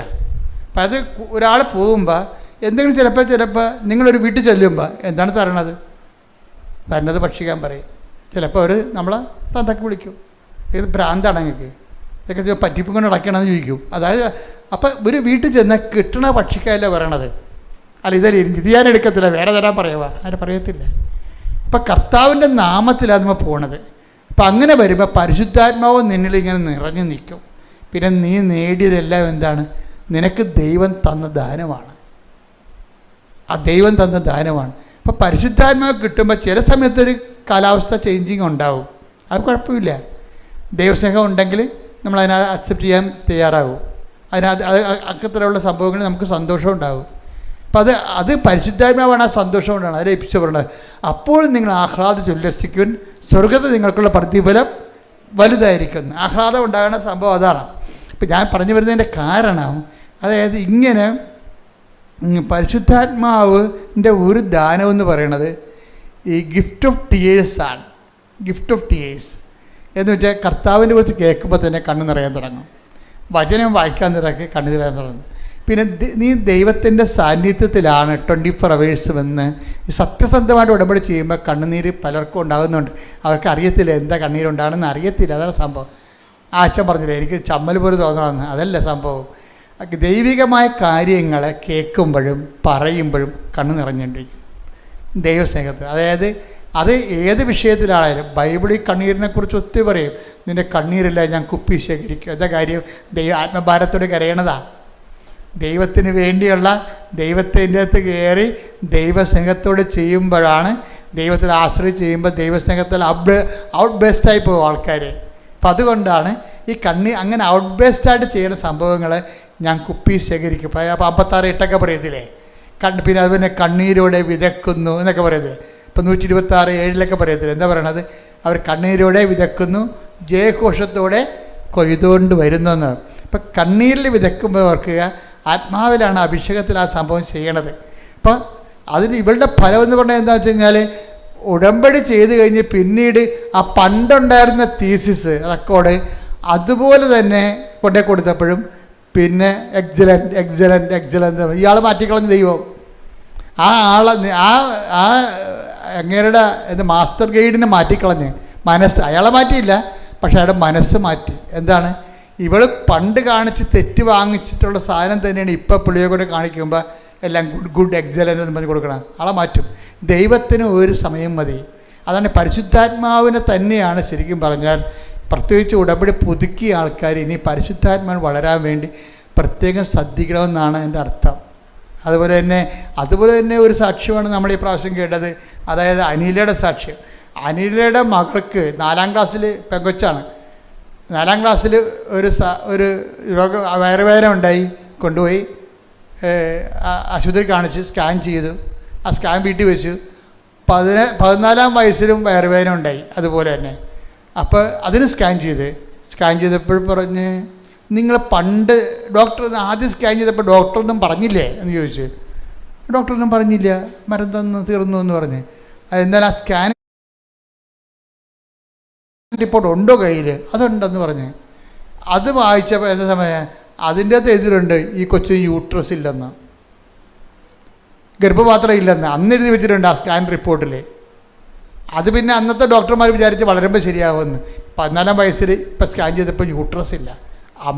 ആ പെങ്കൊച്ചിൻ്റെ അമ്മ തകർന്നു പോയി. അവൾ ഉടമ്പടി എടുത്ത് കണ്ണീരോടെ അമ്മയുടെ മുമ്പിൽ, അമ്മേ എൻ്റെ പെങ്കൊച്ചിൻ്റെ ഭാവിയില്ല. അപ്പോൾ ഡോക്ടർ പറഞ്ഞ്, അപ്പോൾ ഇത് എന്നിട്ട് ഇവൾ ഉടമ്പടി എടുത്തേച്ച് ഉടമ്പടി തൈലം എടുത്തിട്ട് ആ പൊക്കിളിൻ്റെ താഴെ ഗർഭപാത്രം നേരെ ഒരു കുരിശ് വരച്ച്, അമ്മേ ഇല്ലെങ്കിൽ ഉണ്ടാക്കി തരണം, എനിക്ക് അമ്മയിലാണ് വിശ്വാസം എന്ന് പറഞ്ഞു. പിന്നെ MRI എടുക്കുമ്പോൾ ആ വയസ്സിൻ്റെ ഗർഭപാത്രം അവിടെ അമ്മ വെച്ച് കൊടുക്കും. ഹല്ലേലൂയ, ഹല്ലേലൂയ, ഹല്ലേലൂയ. അപ്പം ഇത് ഉടമ്പടിയിൽ ഇതിൻ്റെ അപ്പുറത്ത് നടക്കും.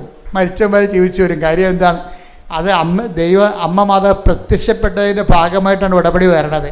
അതുകൊണ്ട് നമ്മൾ പ്രത്യക്ഷ പ്രാർത്ഥന ചെല്ലണത്. അപ്പോൾ പ്രത്യക്ഷ പ്രാർത്ഥന ചെല്ലാൻ വേണ്ടി നിങ്ങൾ തന്നിരിക്കുന്ന സമയം 5:30 to 6:30. അതിനുള്ളിൽ നിങ്ങൾ ചെല്ലിയിരിക്കണം.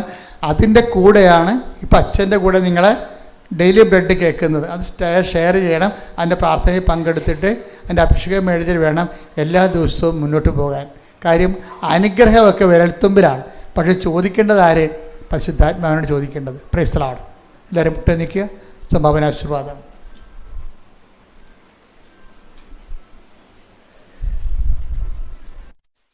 ഒരിക്കൽ കൂടി മരിയൻ ഉടമ്പടിയിൽ സമർപ്പിച്ചിരിക്കുന്ന എല്ലാ വിഷയങ്ങളും ദൈവമാതാവിൻ്റെ മധ്യസ്ഥയിൽ ദിവികാരുണ്യ സന്നിധിയിൽ സമർപ്പിച്ച് നമുക്ക് ഒരു നിമിഷം മൗനമായിട്ട് പ്രാർത്ഥിക്കാം. ഇന്നത്തെ ഉടമ്പടി ആരാധനയിൽ വെളിപ്പെട്ട് കിട്ടിയതുപോലെ വിശ്വാസം, പ്രത്യാശ, ദൈവസ്നേഹം എന്നീ പുണ്യങ്ങളിലൂടെ വളർന്ന് ശക്തി പ്രാപിച്ച് സ്നേഹത്താൽ പ്രവർത്തനനിരതമാകുന്ന സുവിശേഷ സാക്ഷ്യ ജീവിതത്തിലേക്കാണ് ഉടമ്പടി നമ്മളെ ക്ഷണിച്ചിരിക്കുന്നതെന്ന വലിയ ആഹ്വാനം സ്വീകരിച്ചുകൊണ്ട് ഈശോയെ, ലോകത്തിൻ്റെ അതിർത്തി വരെ നിൻ്റെ പ്രകാശമായി ഉടമ്പടി എടുത്ത് ഞങ്ങൾ എന്നും പ്രശോഭിക്കുവാനുള്ള വലിയ കൃപ ഞങ്ങൾക്ക് ഓരോരുത്തർക്കും നൽകണമേ എന്ന് പ്രാർത്ഥിച്ചുകൊണ്ട് ശിരസ് നമിച്ച് നമുക്ക് ദിവികാരുണ്യനാഥൻ്റെ ആശീർവാദം സ്വീകരിക്കാം.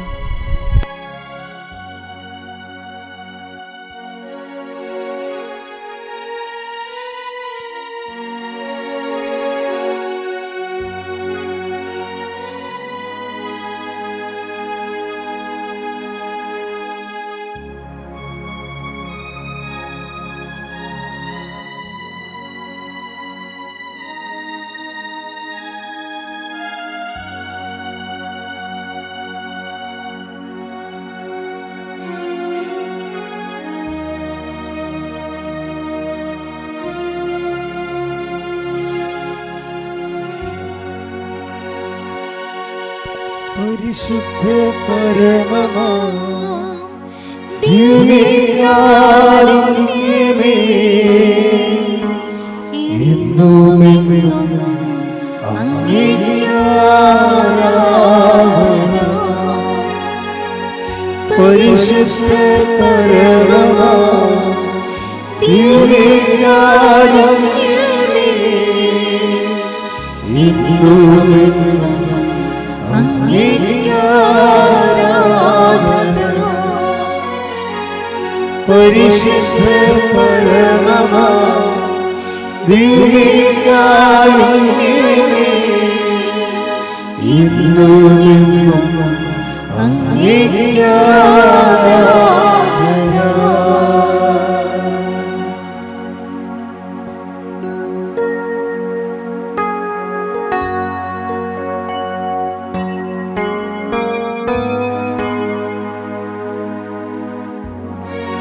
ആമേൻ, ആമേൻ.